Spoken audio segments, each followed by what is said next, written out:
scored. Touchdown, Rebels. This is 365 Sports, powered by Sikkim365.com. Nussmeier looking for Thomas. He's got him. Touchdown, LSU. 365 Sports is presented by IdealMRI.com. High-quality MRIs for $497 or less. IdealMRI.com. Your health is important, so is your budget. Texas back in Bama territory. Ewers from the pocket. Now he'll loft one downfield. A ton of air. Running underneath it. Worthy's got it for a touchdown.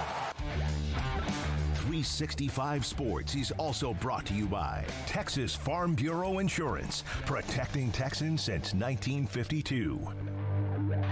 Arnold, tempo, back corner, off the Kim, touchdown, Jaden Gibson. Have you subscribed to our YouTube channel? Search 365 Sports on YouTube. Brought to you by TFNB, your bank for life. First play, second quarter, touchdown, Tennessee. 365 Sports is turbocharged by Unite Private Networks. Find out more at uniteprivatenetworks.com. Cook pumps, throws, Burden in space. That's where you want him to get the football, and he takes it to the house. Now here's David Smoke, Paul Catalina, and Craig Smoke.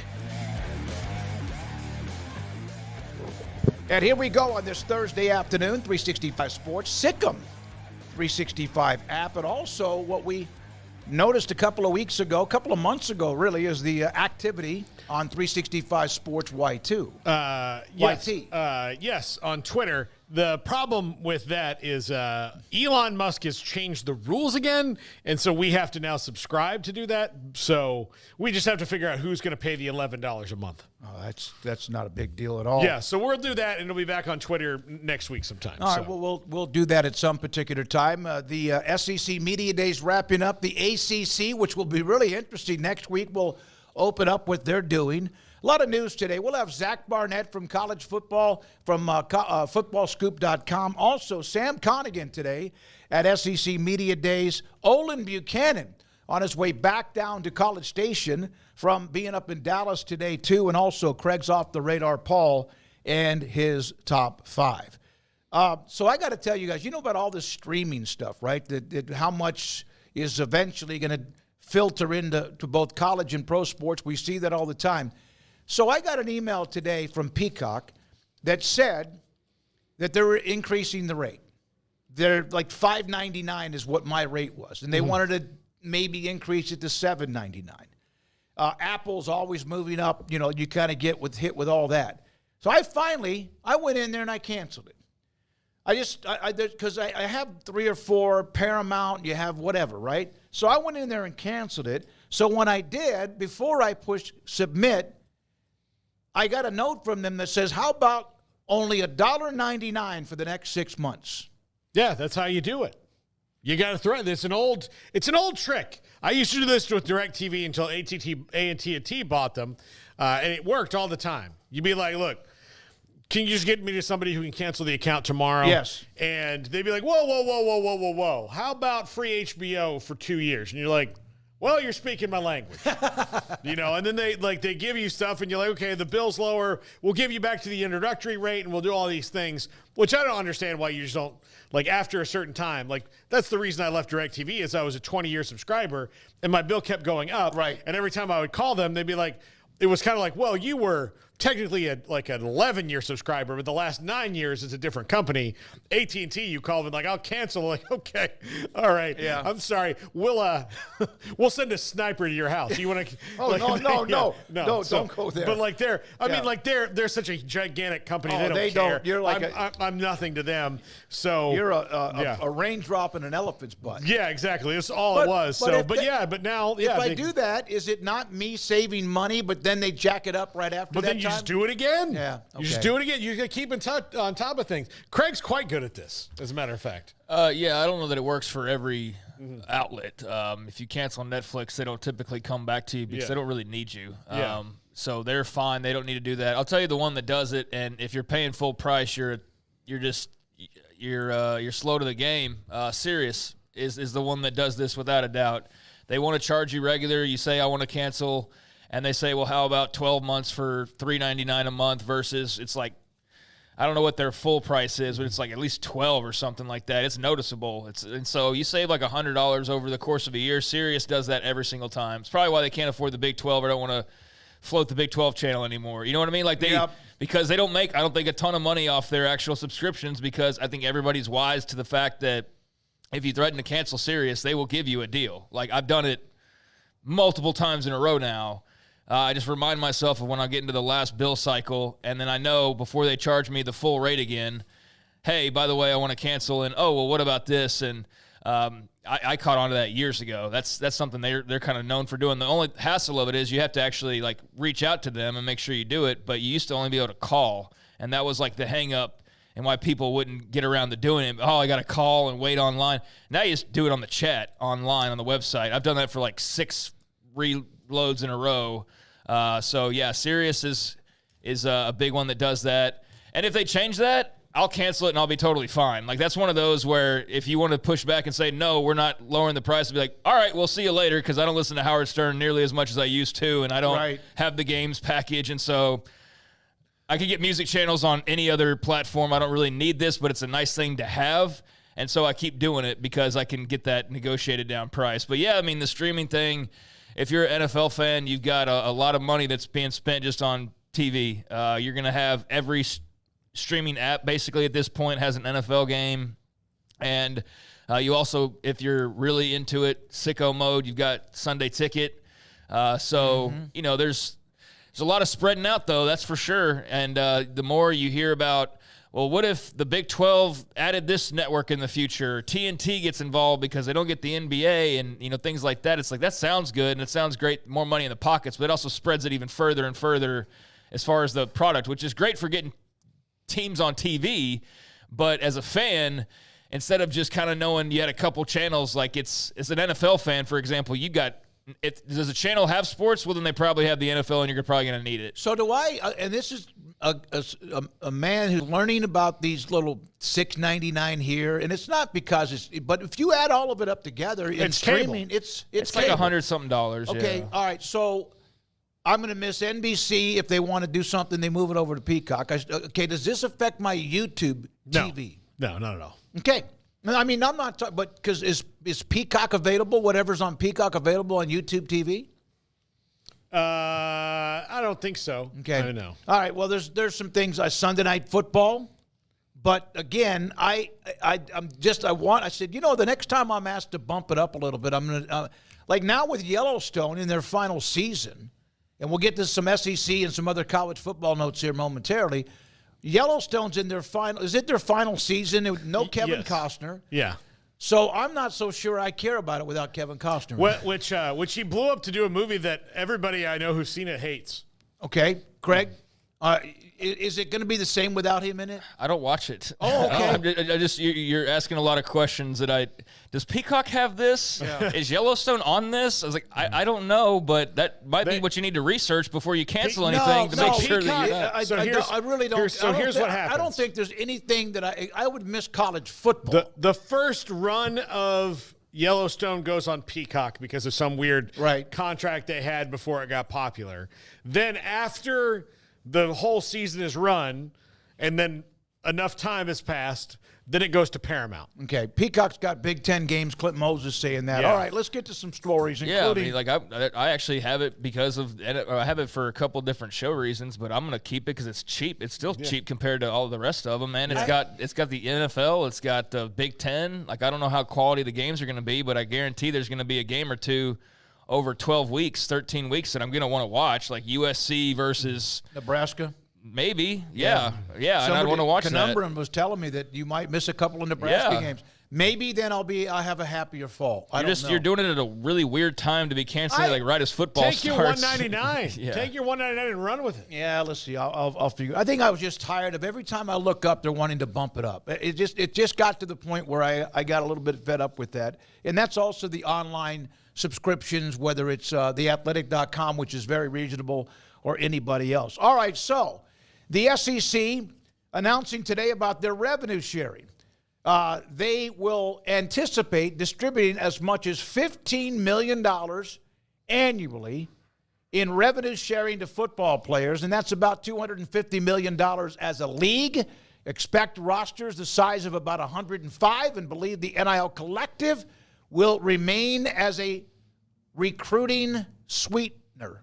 So your thoughts about, I wasn't they? Can't you go up to like 22, or was 22 the ceiling, or what? That was what they thought the suggested thing was going to be, and they're expecting to do 15. Some schools said they were going to do the full, we'll do the full, cap on it, whatever it winds up being. But it's still, the whole idea that they thought that this was going to get rid of collectives was just whoever had that idea at the NCAA was just dumb.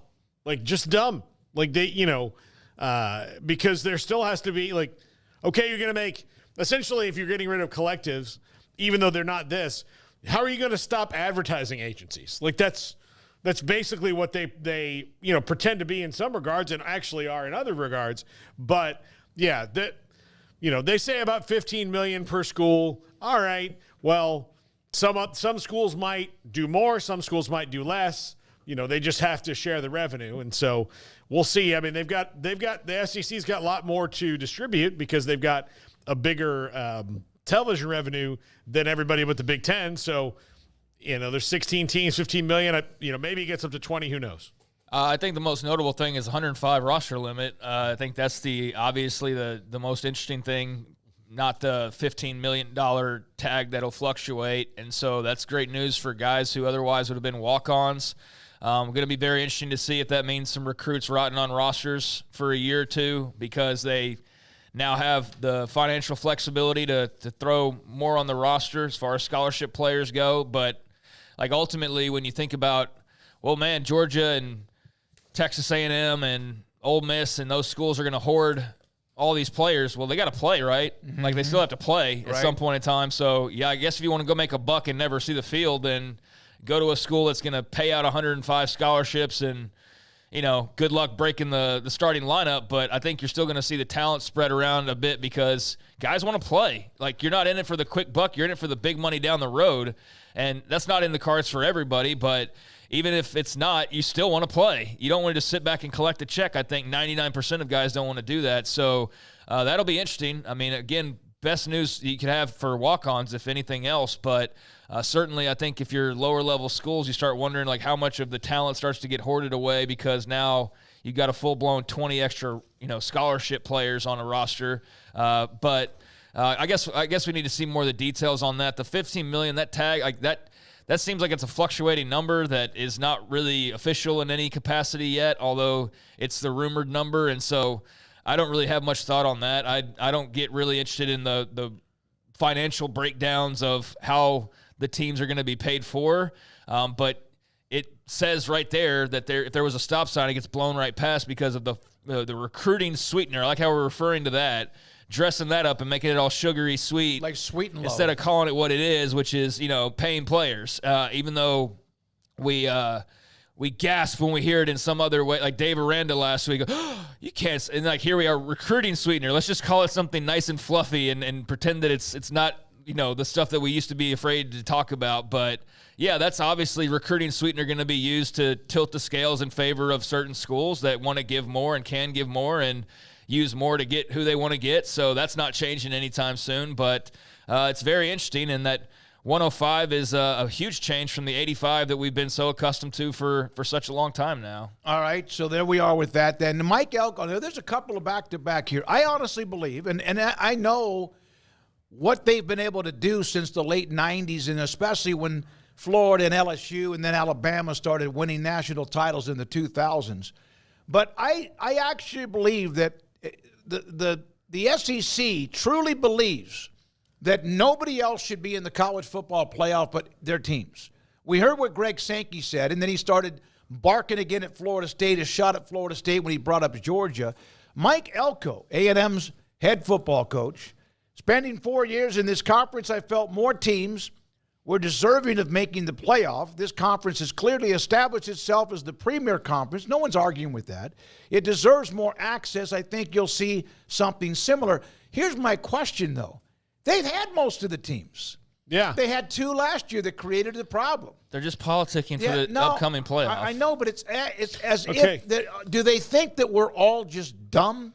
Do you not see 97% of the college football media follow along and lap them up at every turn that they possibly can? That's who they're talking to. They also win national titles, a bunch of them. Yeah. Imagine if 98 Kansas State, 04 or 8 or 9 Texas and Oklahoma, if, for example, TCU or Baylor in 14, Oklahoma in any of those other recent ones, Texas last year, if, let's say, 2 or 3 of those opportunities had been national titles, would that have changed anything at all? Yeah, it would have. And that would have, because it would have made the Big 12 way more marketable. Especially if it had been non-Texas or Oklahoma. Yeah, absolutely. Because, look, you can take – I'll even, like Georgia and LSU. I mean, Georgia's the new juggernaut, but you know, they were always the good. They were like Clemson for a while. Yeah, they were good but not great. Mark Richt had them up there, but they weren't winning anything of note. Now Kirby Smart's taking them into the stratosphere, but –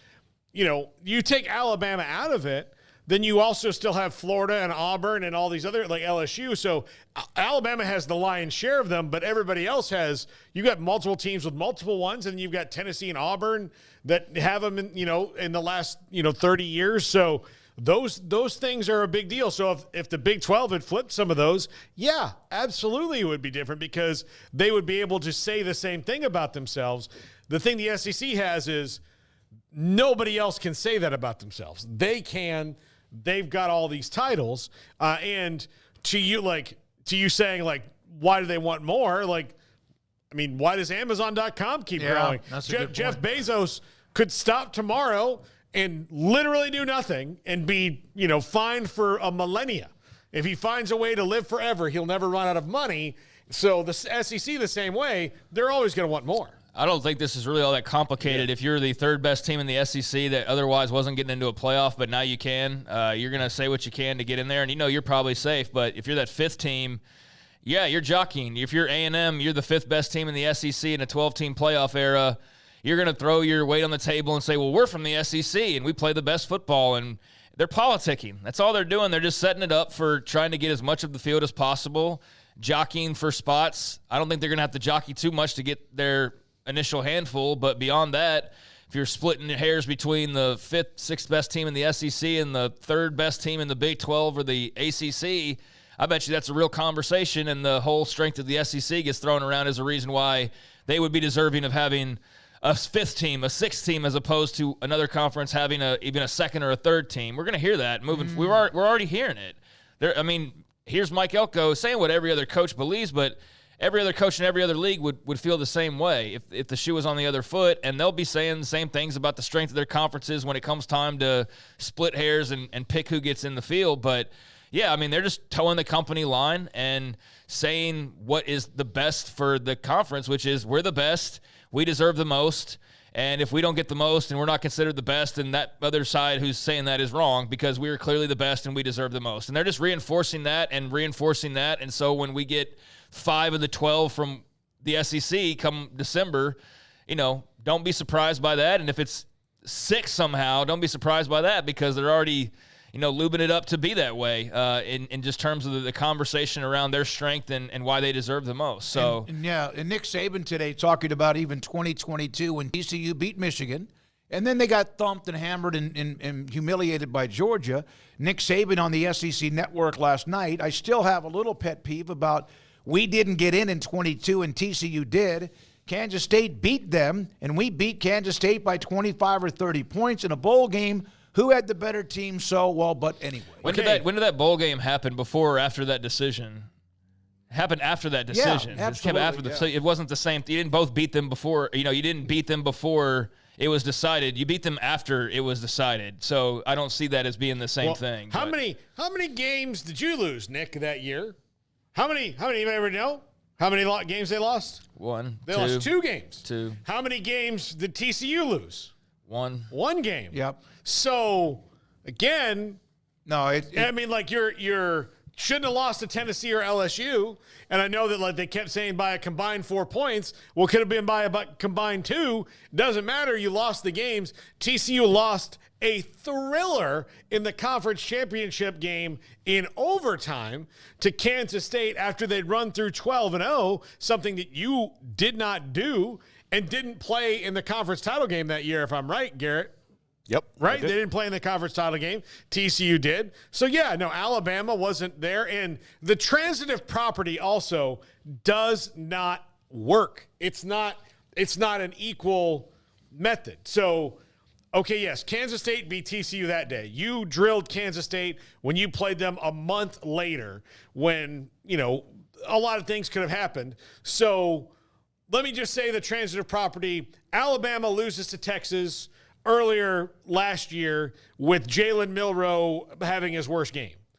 And then some injuries and all that. And then all those guys are back later, and they beat a team that beat Texas. Does that mean that they could just beat Texas again? No. They lost to Texas when they played them. It's not equal.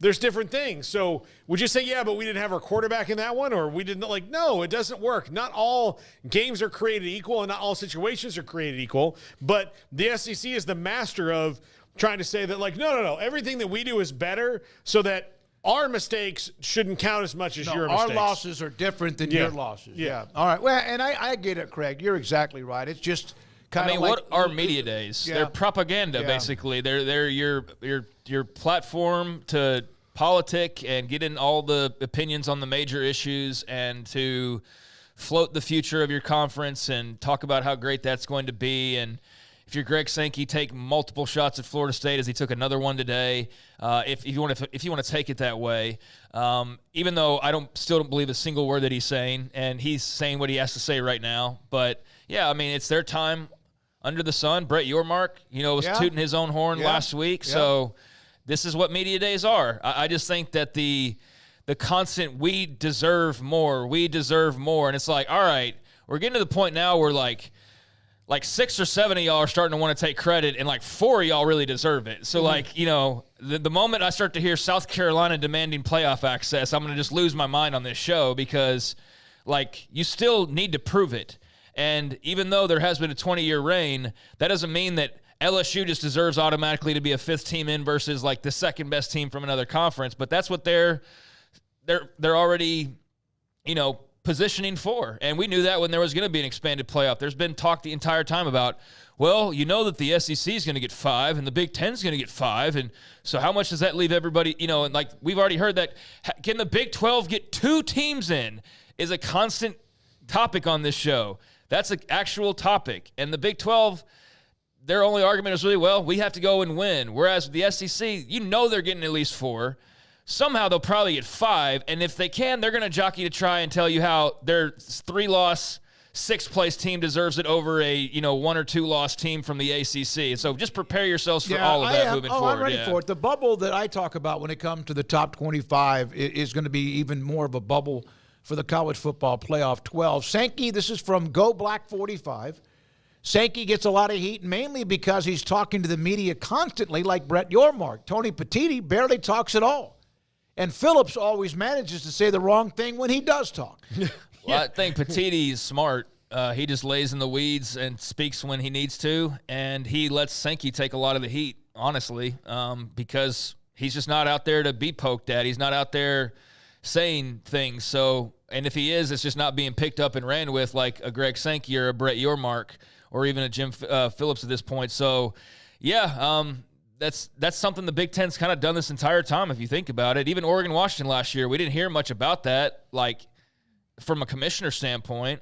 You heard, the Big Ten will never take so-and-so. They don't want that. But you didn't hear him out there a lot. You heard Kleofkoff often enough to know, I think he's kind of full of it, and I don't know if he's right about that. You'd heard Yormark banging on every locker imaginable to make as much noise as possible, but the Big Ten just kind of sat back and let things happen and didn't try to be too much of a disruptor, even though they were clearly pulling some strings behind the scenes. So they definitely have a different approach. It worked for them. They got Oregon, they got Washington, they got UCLA, they got USC. Oh, yeah, they're way better off. They cleaned up. And they're not being looked at as like the big bad villain in the room. And they're the ones that just won the national title. We have to remind ourselves of that fact. But, and then on the ACC side, I mean, I think it's kind of like I'm very interested next week with Media Days because it almost feels like, is that George Kliavkoff up there talking about the strength of his conference and the strength of their future and these things, knowing full well that behind the scenes it's a little bit more chaotic? We'll find that out in the coming days, but there's definitely different approaches from different commissioners, that's for sure. You'll enjoy the top 5 today then, Craig, because I kind of cover that. But, yeah, I mean, I think this – Jim Phillips was the right commissioner then, following up John Swofford in the ACC. He's clearly not the right guy now. Why? Because he's the old, like, Greg Sankey adapted to the times. He was always a shark. Like, he was always going to keep swimming forward and keep eating, right? That's what Greg Sankey does. He's just going to go keep swimming forward and keep eating. And that's a compliment. I'm saying he's going this way. Jim Phillips is a dolphin, man. He's out there kind of swimming around Dolphins can kill sharks. Okay, maybe a bad example. He's something else. Just letting you know that. Yeah, he's something else. Yeah, Dolphins he's like just not like he is. For example, he's a lot like Bob Bowlesby. Is where Bob Bowlesby is a conference commissioner who belonged in a certain time in college athletics. And then when that time changed, he got out. Jim Phillips, that time has changed, and he's still trying to rope it in and make it how it used to be, and it's just not that. I think he's trying to, before he leaves, hopefully be able to keep that conference steady. Yeah, and walk away maybe. I would think he'd want to walk away. But he's done nothing to. And there's not a lot that they can do. I was going to say, what's he supposed to do? He's sitting there and he's just he's going about his business, and there's just one petulant child that is just not stopping screaming, and then they're getting their little brother riled up or whatever. Like, Clemson's barking too. They're being much different in their approach about it and not nearly as loud, whereas Florida State is like, they're making it known that they're unhappy. Make sure you watch our Regents meeting. Yeah, but it's like, what is he supposed to do about that? All right, you guys go. We'll lose hundreds of millions of dollars and part of our cachet, but just so long as you stop, like, what's he supposed to do? So he's got to do what he can. I just think he's in a very unenviable position where clearly there's like a hole on both sides of the boat, and it's like, how can we plug this, and can we plug it, and is it a permanent fix? And I think they're trying to figure that out. Next week will be mostly in the courts, and and that's what I said. Next week will be very interesting because you had Yormark go on his push. He got it all started. He got all the realignment stuff ramped back up. He got the waters churned for the ACC and even the SEC. Like, how much are they talking about realignment at those media days this week? Over all 4 days, they've been talking about realignment. Greg Sankey commenting on it. So Brett churned the waters and got this all kind of sparked back up. The Big Ten next week, like, they'll probably just take the high road and not say much, if at all, about it, or they'll be very vague. There might be an occasional thought if someone brings up whether or not they would be interested in expanding because of the Florida. But they're not going to pour gas on it. They're going to be like, they're going to have their prepared statement. And then with the ACC, like, that's a total crapshoot. Like, how do you approach it if you're Jim Phillips? You'll preach stability, but everybody's going to be side-eyeing everything you say, much like George Kliavkoff a year ago. Go Black 45 again. Good point. He goes, listen, Sankey's job is to put the SEC on the best position to be profitable, and also his job is not to make others feel better. Right? I just had my screen go black for a second, or feel good, and he does that. He is in an all 100% power move, and he can say pretty much whatever he wants, and his conference has backed him up, and there's evidence. And I guess that must be a comment towards the chat, because I don't think we're saying anything otherwise. I mean, he's doing his job. Like, we don't necessarily love the propaganda, but we understand the propaganda, and I don't fault him or anybody. I don't like it when the media does it that don't need to be doing it to the extent that they do it, and that's like just select, like, here and there. You can get a little overboard. It's like, you're not on the team, pal. Like, you can, like, cool off on the love fest a little bit, but for the guy who's running the league, your job is to be the biggest, baddest, strongest, fastest, best in the land, and you've been that, and all the things are breaking the way for you to continue to be that. There's a other league that's similar, but other than that, like, arguably you're still ahead of them in most cases. And the ones you're not really all that worried about it, I don't think, because you're in a really good spot wherever you look, and you're certainly one of the top 2, if not the top 1. And so, yeah, what he's done, what his predecessors have done, and what they've got coming up, only reinforces that. So he's doing what's best for them, and I don't fault him at all. Funny thing is, this is according to Bracket Cat, that Yormark really never said anything. He just had leaks sent to the media guys. Yeah, there were a couple of things that flared up early, and then of course we had him on live, and it was really, really good. That's true, and that's very fair, and I should probably comment on that, because all he said, and this is what was kind of driving us mad for like the last 6 months, of when like you'd hear all this, it's happening, and it's like, what is? And this is all, it's all, and it's like, that just sounds like a lot of noise, and it sounds like a lot of killing off season time, honestly, to be very clear. So we didn't partake in a whole lot of that. There's obviously some legs to some things that could possibly happen, but Brett Yormark knows at this point, if he did anything intentionally, he knows how people take, we're open for business. And I have said how many times on this show, that doesn't just mean realignment. That means having the beef jerky sponsorship. That means having the media days, having a promotional partner. That means all those types of things. But he knows at this point, when he says we're open for business, and he clarified it with us at the very beginning of our interview and said, like, that's not what it's all about. That's exactly right. He even said that's not what it's all about, but he knows that's how it's taken. So when he says that, there are people that are very eager and keen to talk realignment because realignment's popular or it's their favorite subject or whatever. So when they hear that, they don't want to hear that it's possibly about something else. It's about realignment, and then the rumors get all swirled up, and you see what the last few days have brought. So, yeah, you're right. That shouldn't necessarily be on Yormark, but I think he is mindful of, like, when he speaks and he says that particular phrase, there's a group of people that hear that, and they don't hear anything else but it's realignment, and they run with it, and then you turn into what we've seen the last few days of a little substance is thrown on it from a Brett McMurphy, and then the internet goes crazy for it, and here we are. I wish that when it comes to realignment and those who are on Twitter that discuss it, and I rarely do get into it. Now, we got into it quite a bit after the UT and Texas-Oklahoma story and felt really good about it, but you almost wish there was a rating of what would it be called? Accuracy? A rating of accuracy, because I think you'd have about 5 to 7. And some of them, again, if you throw enough out there, some of it might eventually be true. But I wish there was an accuracy barometer. That's what I'm thinking about. I would think that would be great.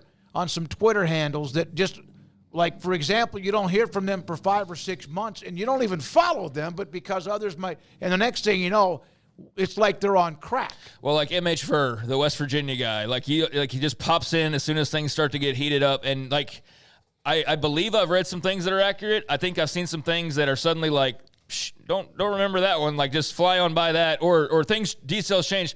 But like to your point, not singling out, but I think that's somebody that everybody sees pop up during realignment is the West Virginia guy. Yeah, and they believe everything. But to your point, what is the real accuracy rating? Because this I do know, and I'm not saying him, but definitely there are people with burner accounts that will then go back themselves up through the burner. No, he's been accurate this entire time, and it's like, that's you talking about you. Like I have proof that that's happened with an account or two. Okay. Not him. All right. Not him. Well, they have to go to sleep. But there's a lot. They clearly don't care.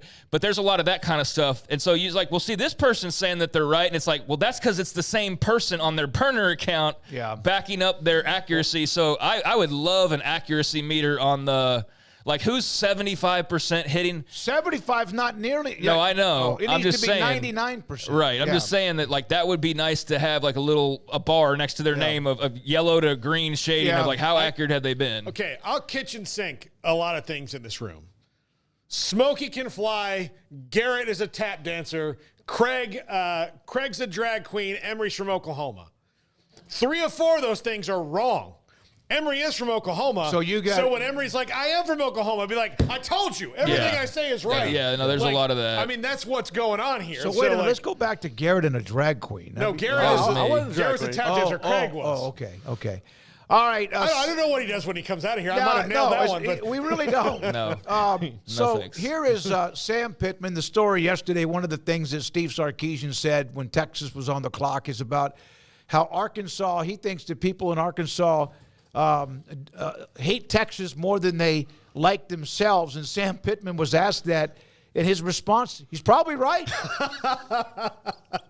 I like that. Yeah, he's probably right. I think the last time they played was in 2021, and I'm not sure if that was Sarkisian's first year, but Arkansas beat them up pretty good, like 40-16 or something like that. They've beaten Texas over the years, haven't been very good of late, but that's it. And it's one thing I love about the SEC with Texas and OU joining that conference. There's like 3 or 4 rivalries that have been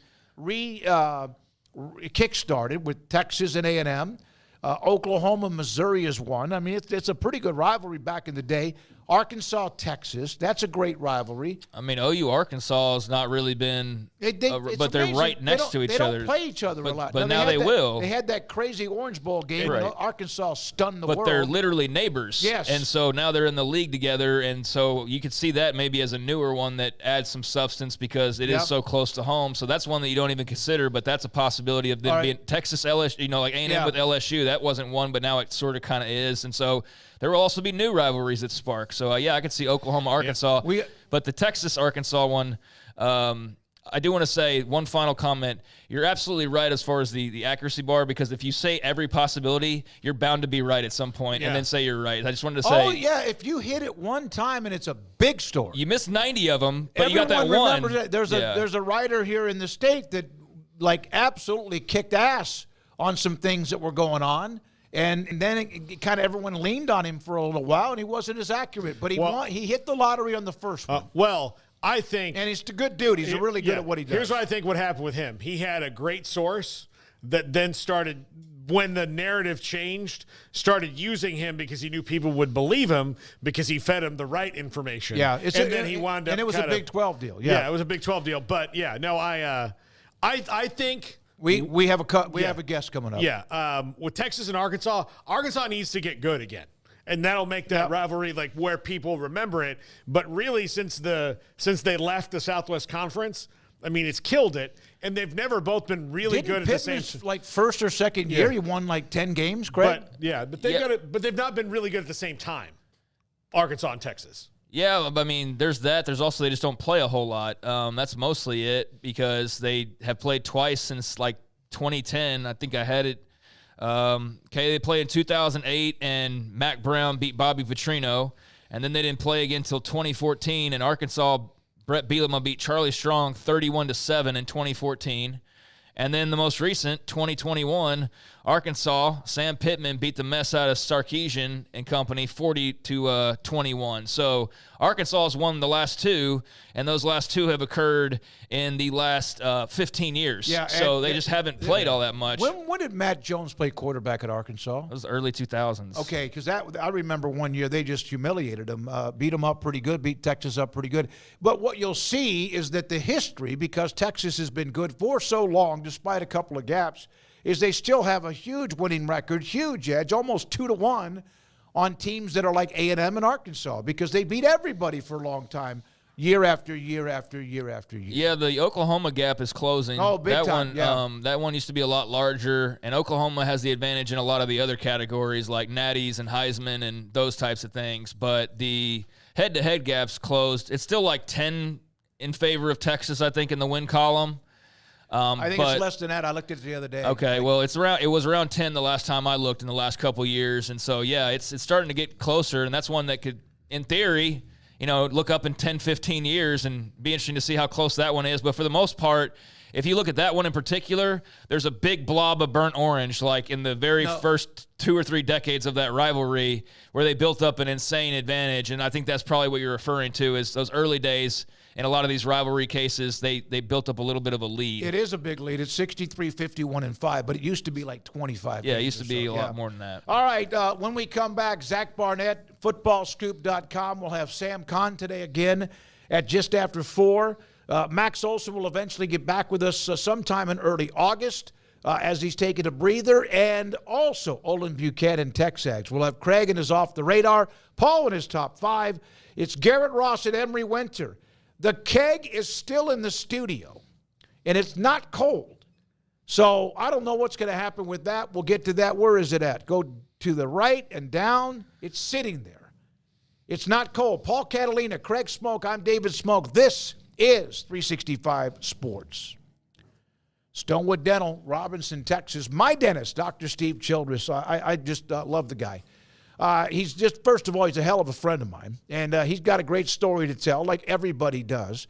And he has an amazing business, Stonewood Dental, with numerous dentists and hygienists and tech specialists, those who will be the ones that greet you when you walk through the front door, those who contact you to make sure that you get your appointment, those who help you with your insurance filings and claims, and then also the ones who, yes, will do the root canals and also pull a tooth or have something that's fixed that you need that's major surgery, or just something simple like getting a cavity redone or fixed.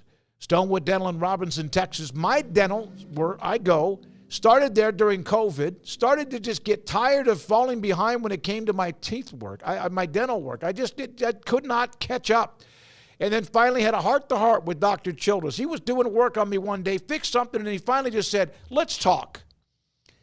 How in the world do you have so much of this going on in your mouth? And he said, what sugar other than maybe Diet Coke do you drink? Or what do you eat? And I gave him what I ate, and he's like, stop, you got to cut this out. Because pretty soon you're going to have every single tooth in your mouth that's going to be fake. So Dr. Steve Childress scared me straight. I needed that. When there's something wrong that happens, I have no problem going there to have him fix it because he does it every time. Stonewood Dental, Dr. Steve Childress, my dentist in Robinson, Texas. Celebrate American quality and value during the Red, White, and Blue sales tag event at Richard Carr. Drive the best. Get professional-grade power and first-class interior in a GMC Sierra. Qualified buyers save $9,000 on all 2024 GMC Sierra SLT models in stock with qualified trade-in. Military and first responders save an extra $500. Plus, find Red, White, and Blue savings tags on vehicles all over the lot. Drive home American quality and value during our Red, White, and Blue sales tag event at Richard Carr GMC. Richard Carr. They have the truck for you. Let the journey to financial brilliance begin with Genco's limited time offers. Max your earnings with a Kasasa cash account and get paid monthly with a 4.25 APY. That's $425 annually. Then invest in a 13-month share certificate and earn 4.9 APY. That's $529. Earn cash and outshine the rest. At Genco, we offer you the sun and the moon. Kasasa based on average daily balance of $10,000. Certificate based on $10,000 investment. See GencoFCU.org for details. NCUA. Waco Regional Tennis and Fitness on Lakeshore Drive is a premier elite life-changing experience where you can change your mind, body, and soul. Offering over 50 group exercise classes every week, including boot camp, bar, silver sneakers, and 10 cycling classes with morning and evening classes available. New state-of-the-art bikes that allow you to compete against yourself with a screen monitoring your speed, miles, resistance, and power. Personal training with Christy London, Randall Corley, Alex Botch, and Nathan Roach, where you will be encouraged and motivated to grow, losing inches in weight the right way. There's a kids club included with your membership, plus sauna and tanning bed. 16 tennis courts, plus a beautiful stadium court, and longtime youth tennis pro Britt Coleman and assistant junior pro Kenna. Adult tennis lessons and clinics with Blake, and the commitment to pickleball with 8 courts and instructor Jody Thurman. Visit the website at wacotennis.com next to Hawaiian Falls on Lakeshore Drive in Waco. Automatic Chef Canteen is a full-service micro-market vending and office coffee provider with state-of-the-art vending equipment, a wide variety of products, and offering custom-fitted micro-market vending office coffee solutions for your employee break room. You want a full break room solution and a workplace oasis? Well, Automatic Chef Canteen, locally owned and operated for over 50 years in Central Texas, also includes in-house mechanics on call 24/7 for fast, reliable service and maintenance. Automatic Chef Canteen, 6900 Imperial Drive in Waco, or online at automaticchefcanteen.com.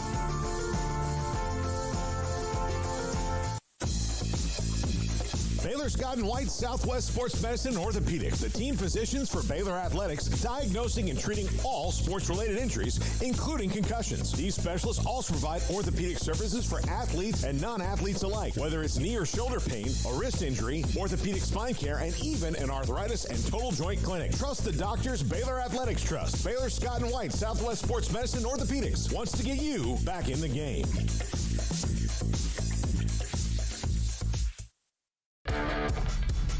This is 365 Sports. The 3 o'clock hour is sponsored by Waco Custom Marketplace. Meats, sweets, Texas treats, and a cut above the rest. 425 Lake Air Drive, Waco.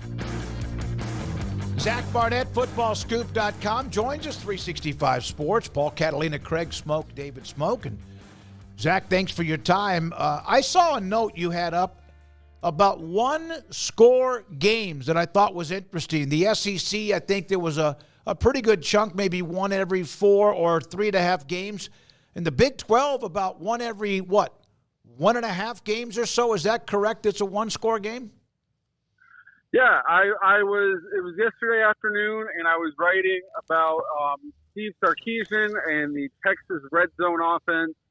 And this was day 3 of straight SEC propaganda, and I recalled, I believe it was Kirby Smart talking about how the SEC plays more one-score games than anybody else, and I was going to write, that's important because you can't get 3 or 0 in a one-score game. You need 7.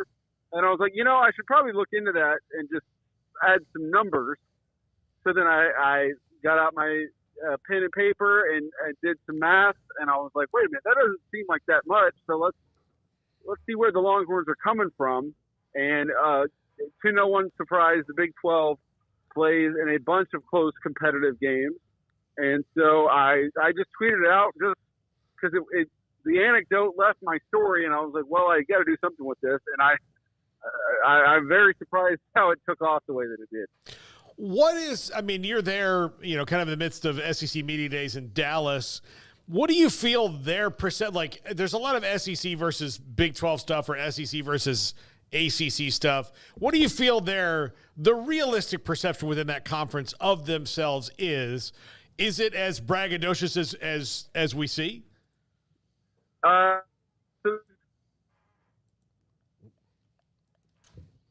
Being in the belly of the beast for 4 straight days, it's like the world barely exists outside of the SEC.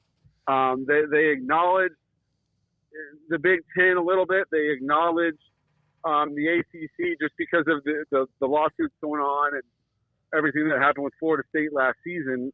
But with the great help of ESPN, they try their best to make it seem like college football begins and ends with the SEC. Zach, one of the topics we talked about at the start of the show was the expanded rosters and all the discussion going on as far as, limitations or lack thereof. 105, I think, members of the roster is what the SEC was talking about implementing moving forward. What are your thoughts on that, the upside, the downside, and what kind of a trickle-down effect is there any if that's the new reality of rosters and how they're put together? Yeah, to be completely honest with you, there was no talk of that, at least in the rooms that I was in, among SEC head coaches. And I saw Ross Dellinger wrote a story about it, but I have not had time to read it. So you guys might have more insight into this. So it's a 105-player hard limit, but all 105 players can be on scholarship. Is that right? I believe that's the general case, yeah.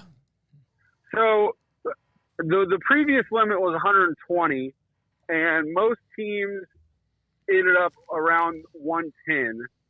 So going from 110 to 105, I don't believe will be that big of a deal. But going from the real number that mattered was 85 to 105, and now we've also eliminated the 25-man signing cap. So you can bring in 105 new players every single year if you want to moving forward, and I'm sure Deion Sanders will try. Yeah. So I really am trying to get to the bottom, and I'm going to try and do some reporting on this after, start next week after I get off my SEC detox about how and why this came about, because all these guys are going to be on the payroll, and so you've increased your payroll from 85 to 105 and therefore decreased how much each guy's going to get.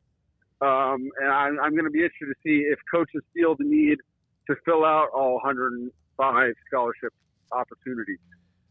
Zach, you're not supposed to have any kind of a different view of what the government or the SEC is supposed to tell you. I get a little sarcasm from you. Yeah, I mean, so many guys in the media grew up on the SEC, and I enjoyed getting to know those guys, and I like them, and I enjoyed my experience there. But I've considered, if I have to affiliate myself, as a national writer, but with one conference, I was raised on the Big 12, so I'm not dyed in the wool, and I count still as an outsider's perspective. And so to be in the belly of the beast, but also poke a stick at the belly of the beast, I enjoy the league. Zach Barnett, footballscoop.com with us on 365 Sports. Zach, you went in depth on Mike Leach and his College Football Hall of Fame candidacy recently. It's right, right in the top of your site today, and he's right there. The 3-0 start, and he passed away after that 3-0 start, he'd be in the College Football Hall of Fame. And there's that fraction of a percentage, but they're not moving off their criteria. Do you think that they might maybe one day do a contributors to the game thing, much like the NFL does, so that they can kind of rope in some of the people who, for stranger circumstances are not in there but deserve to be? Yeah, so I would encourage everyone to go read my story, because there's a whole lot of nuance to the situation that we can't accurately or effectively convey over the radio. But I'll do my best here to say, to answer your question, no, I don't. There is an outstanding contribution to amateur football, or American. They call it the OCAF. And I asked that question, and I believe the answer is no. I believe the Leach camp and the Leach supporters, the Leach family would view that as an insult and wouldn't accept it, and rightfully so. I mean, as you said, if he won 3 more games, he'd be on his way into the College Football Hall of Fame.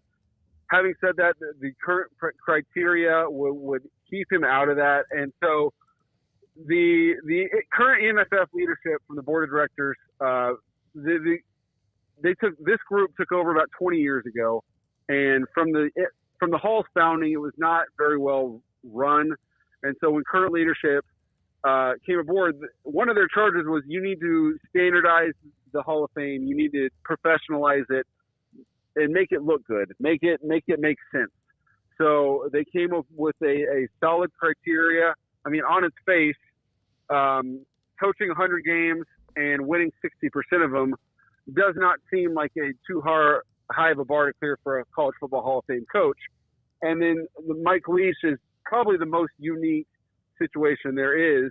And so in the story, the NFF COO Matthew Sine explained that they can't and they're not going to make an exception just for Mike Leach.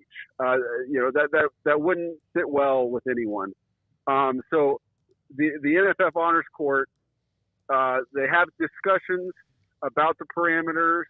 They have those a lot, and the Mike Leach situation will spark more of those discussions, because I think everyone believes in their heart of hearts Mike Leach belongs in the College Football Hall of Fame, but at the same time they don't want to open the floodgates to everyone. So this is my opinion. They're going to find a way to make a sensible adjustment to the criteria that would allow Mike Leach to get in without opening the floodgates to everyone. But there's a lot more to it than meets the eye. That the NFF says Mike Leach didn't win 60% of his games, so he has no shot at making the College Football Hall of Fame. Zach, what was something that stood out to you, whether it be a coach's podium session or breakout interviews or just the certain swagger or lack thereof of a certain team? What is the actual kind of football take you have after leaving media days? I think I'm by no means an expert on this team, so don't ask me to elaborate too much. But a lot of football people that I respect think South Carolina is going to be better than most people think they are. Okay. Wow. Okay. I mean, they're picked towards the bottom, so that would definitely be beating expectations, to win more than people don't expect them to win. So yeah, they would be beating expectations. I don't remember exactly, but didn't they finish pretty strong? Didn't Beamer and them have a decent run at the end that kind of looked like a pretty good football team? Yeah, they started 2-6 and finished 5-7, I believe. But it was a different team. A different team finished the year than the one that started it. Okay, all right.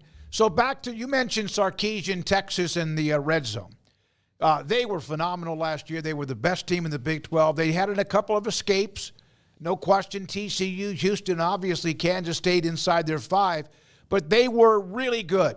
And then, of course, what they did, even that game with Washington, who knows, almost had a chance to come back. But their offense was explosive. But yet you wrote something about their red zone issues.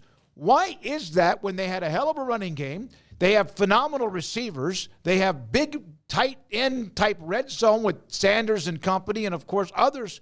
Why did they struggle in the red zone? That's a great question, and I don't think even Sark has a definitive answer why.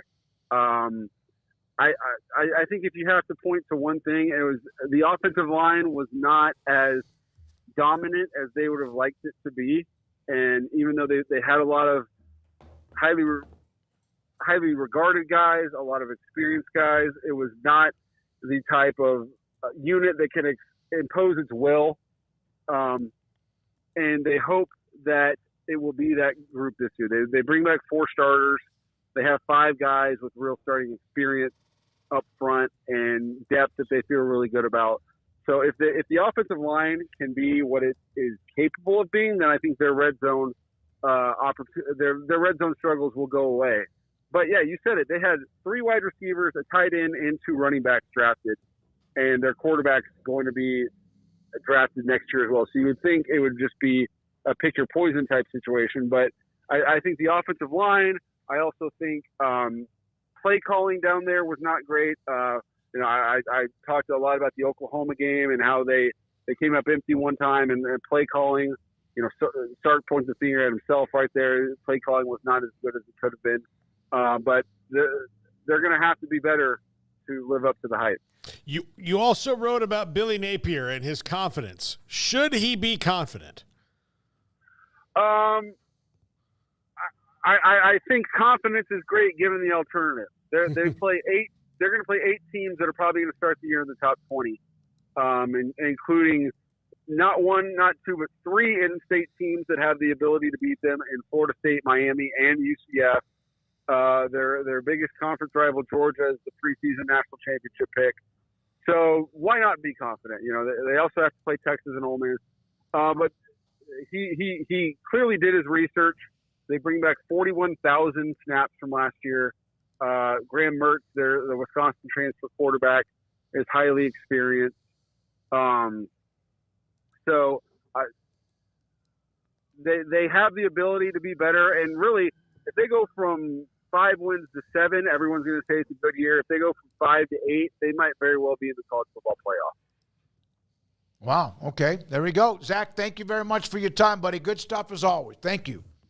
Thank you all for having me. Zach Barnett, footballscoop.com with us on 365 Sports. He didn't hold back. And again, I know that what we say, the SEC is the best football conference in America, but it's not as if it is the only conference in America. And I think sometimes that it just overwhelms people. And they got all the trophies, but Michigan got it last year, though. Michigan did win it last year. Clemson's won a couple.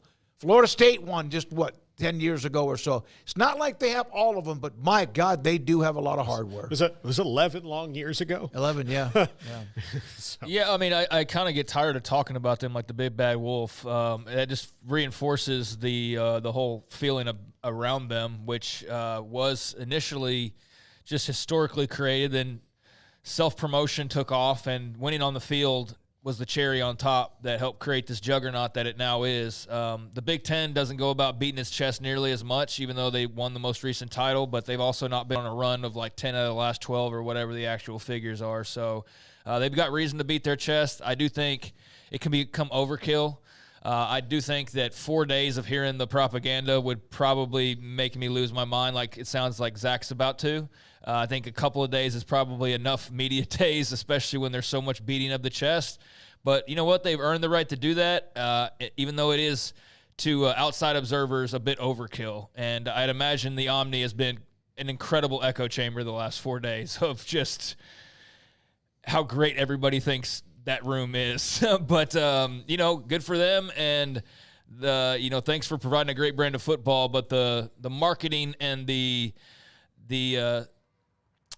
what, do I want to use that phrase or not? The patting on the back, a lot of that can go beyond like overkill. And I think like 4 days of media days probably is that line where you're like, all right, dude, y'all are great, but like, come on already. Like go breathe some outside air for a little while, man. It would be great if Clemson like stunned everybody and beat Georgia in the opening game, but that why they're going to be in the SEC. Yeah, they're going to be in the here. Speaking of which, just kidding. Brett McMurphy had that. We had him on, a couple of days ago when he mentioned the Big Ten SEC unlikely to add Florida State if it leaves, whatever.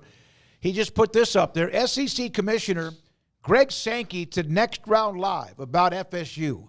We're not going to take our pie and slice it into more pieces. Yeah, I mean, you can take that a couple of different ways. I think Paul's trying to figure out how to take that. He has made quite a few comments this week, just in general, anything specific, but he's made comments that have at least kept stirring the waters. I still am and will forever, until it's not possible, be of the belief that they are interested. I don't know, though, if it's playing a game of look over here because we're really going this way. You know what I mean? Like, yeah, y'all keep talking about Clemson and Florida State because we're really going after North Carolina and Virginia. Yeah. Like, I could see that happening right now.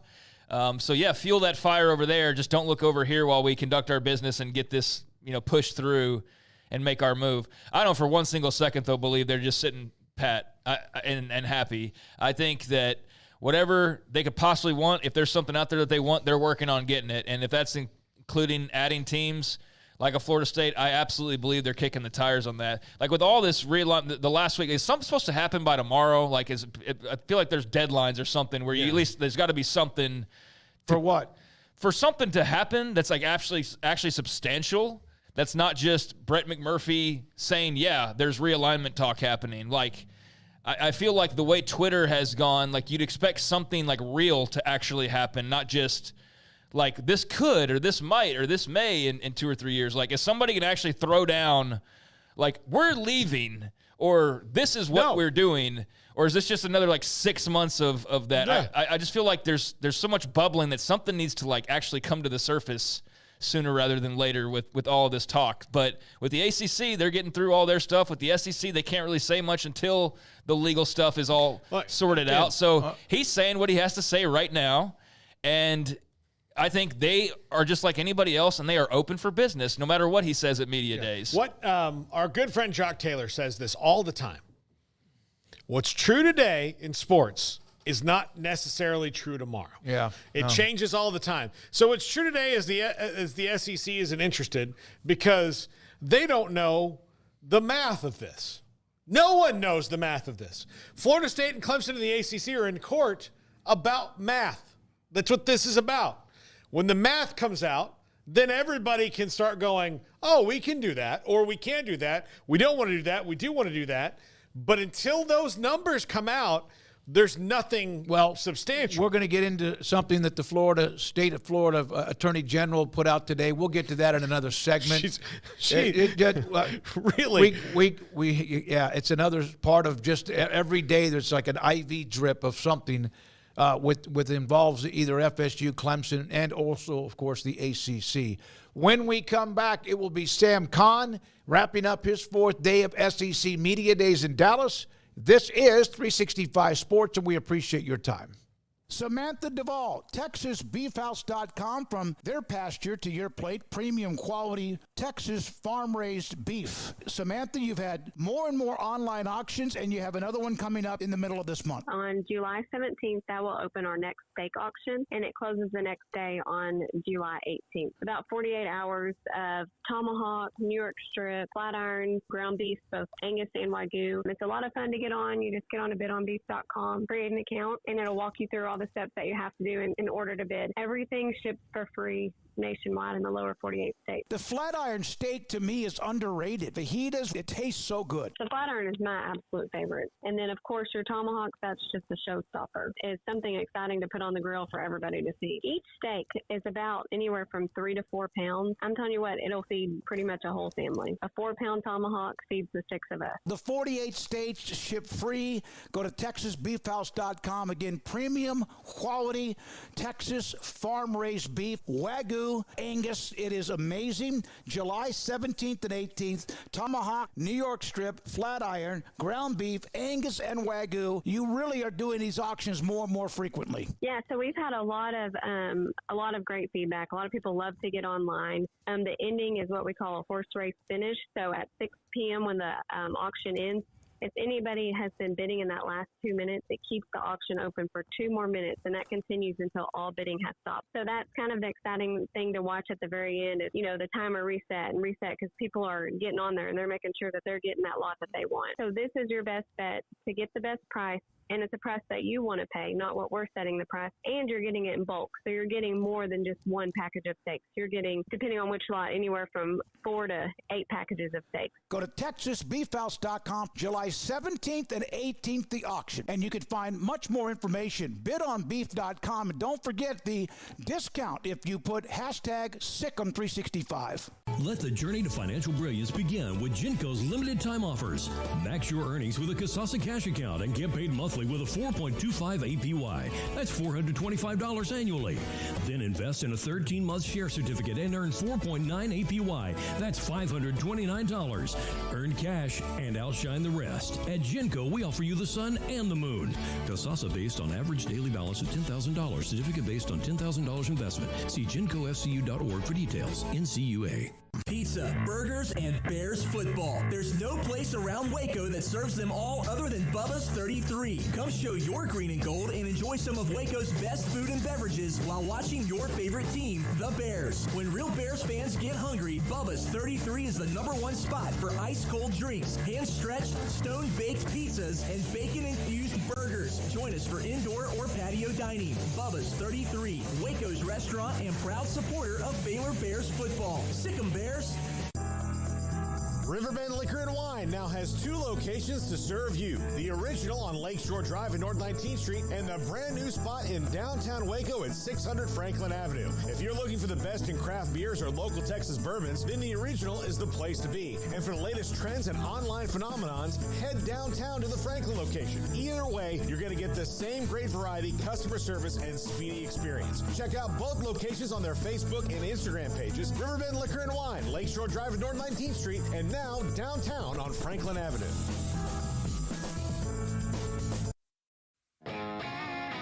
Want to send a message to the show?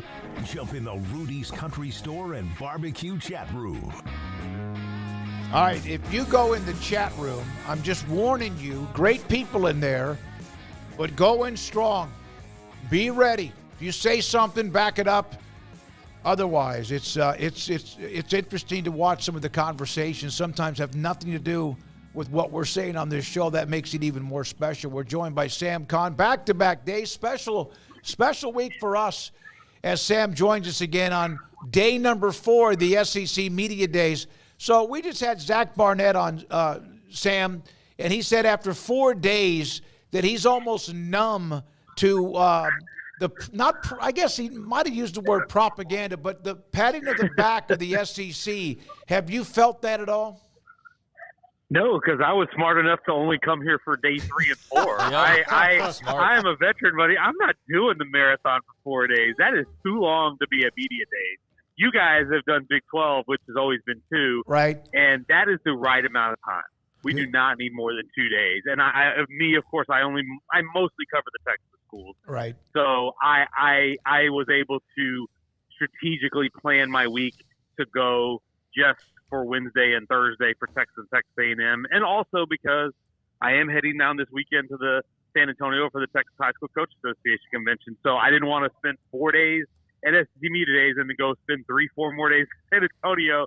I would rather maximize my time at the convention and minimize my time in SEC Media Days. So but yes, you do get a little bit numb to the talking points and the the same old cliches and this, that, and the other. And that's part of what comes with media days is everybody's undefeated. Everybody's happy about their team.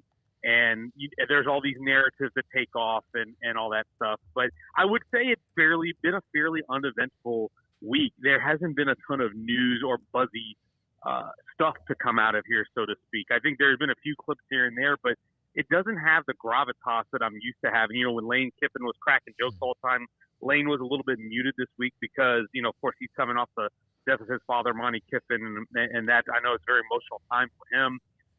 You know, Nick Saban is here, but he's no longer a coach, and so there's just not as much color, so to speak, I think, coming out of here this week.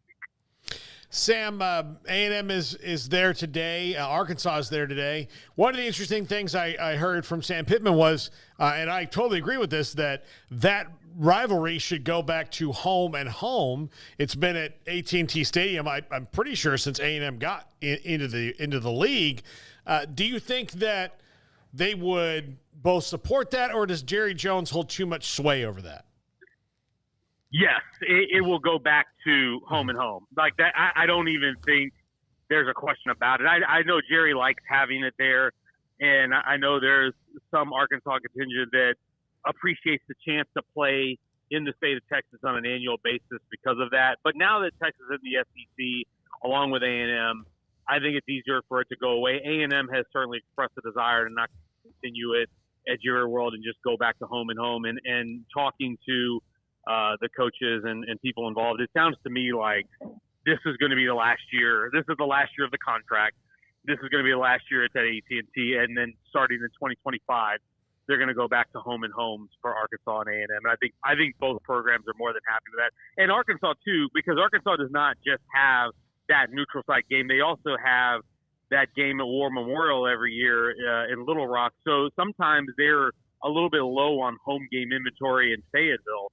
So not getting that game back at home every other year, I think, is also going to be good for the Hogs.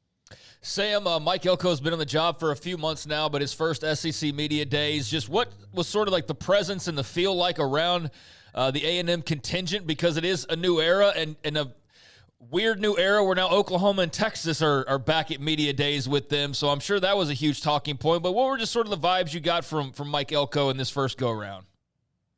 Very, very understated, and I think that's by design. He doesn't really want to make a lot of noise, and you know, we asked him this morning about just what his off season. I asked him, I said, "What did you get done this off season? You know, that excites you the most?"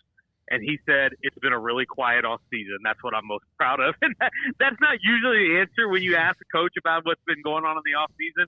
They're usually talking about, well, we got our team in shape, or we got some leadership, or we got some bonding. No, Mike Elko says we had a really quiet off season, and that's what I'm most proud of. And I think that's on purpose. I think he wants them to just kind of lay low, just not people not talk about them because they've been talked about enough in the past few years. And he said it. He goes, "Look, you can't talk about who you think you are. We were a 12-13 football team the last 2 years, and so the only way to fix that is to go to work." And so I think that's his message, and I think that the players kind of carry that today. But obviously, there are a lot of questions about Texas, certainly about the rivalry. Texas got a lot of questions about Texas A&M yesterday, and A&M got a lot of questions about Texas. It was interesting to hear the different takes. And I asked some of those players about that because I'm curious. These players aren't old enough to have played in this game. Right. You know, that rivalry was played 13 years ago.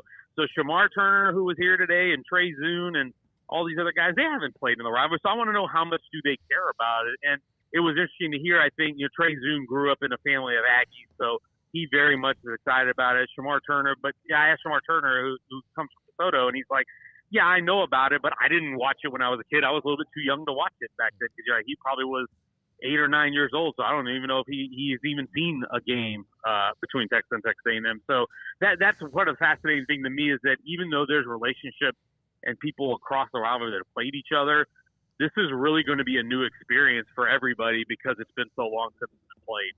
Yeah, I get that feeling. I even heard one of the players talk about how his father brought up the memories of the rivalry. That's how long it's been since a lot of these young... Quentin Ewers said that his dad told him that the There you A&M go. rivalry was more heated than the Oklahoma rivalry. Yeah, that's how long ago it's been. It's been, what, since 2011 or 12? Is that right? Mm-hmm. It's 2011, yeah. That's a long, long time ago. I'm glad it's back, and good for them.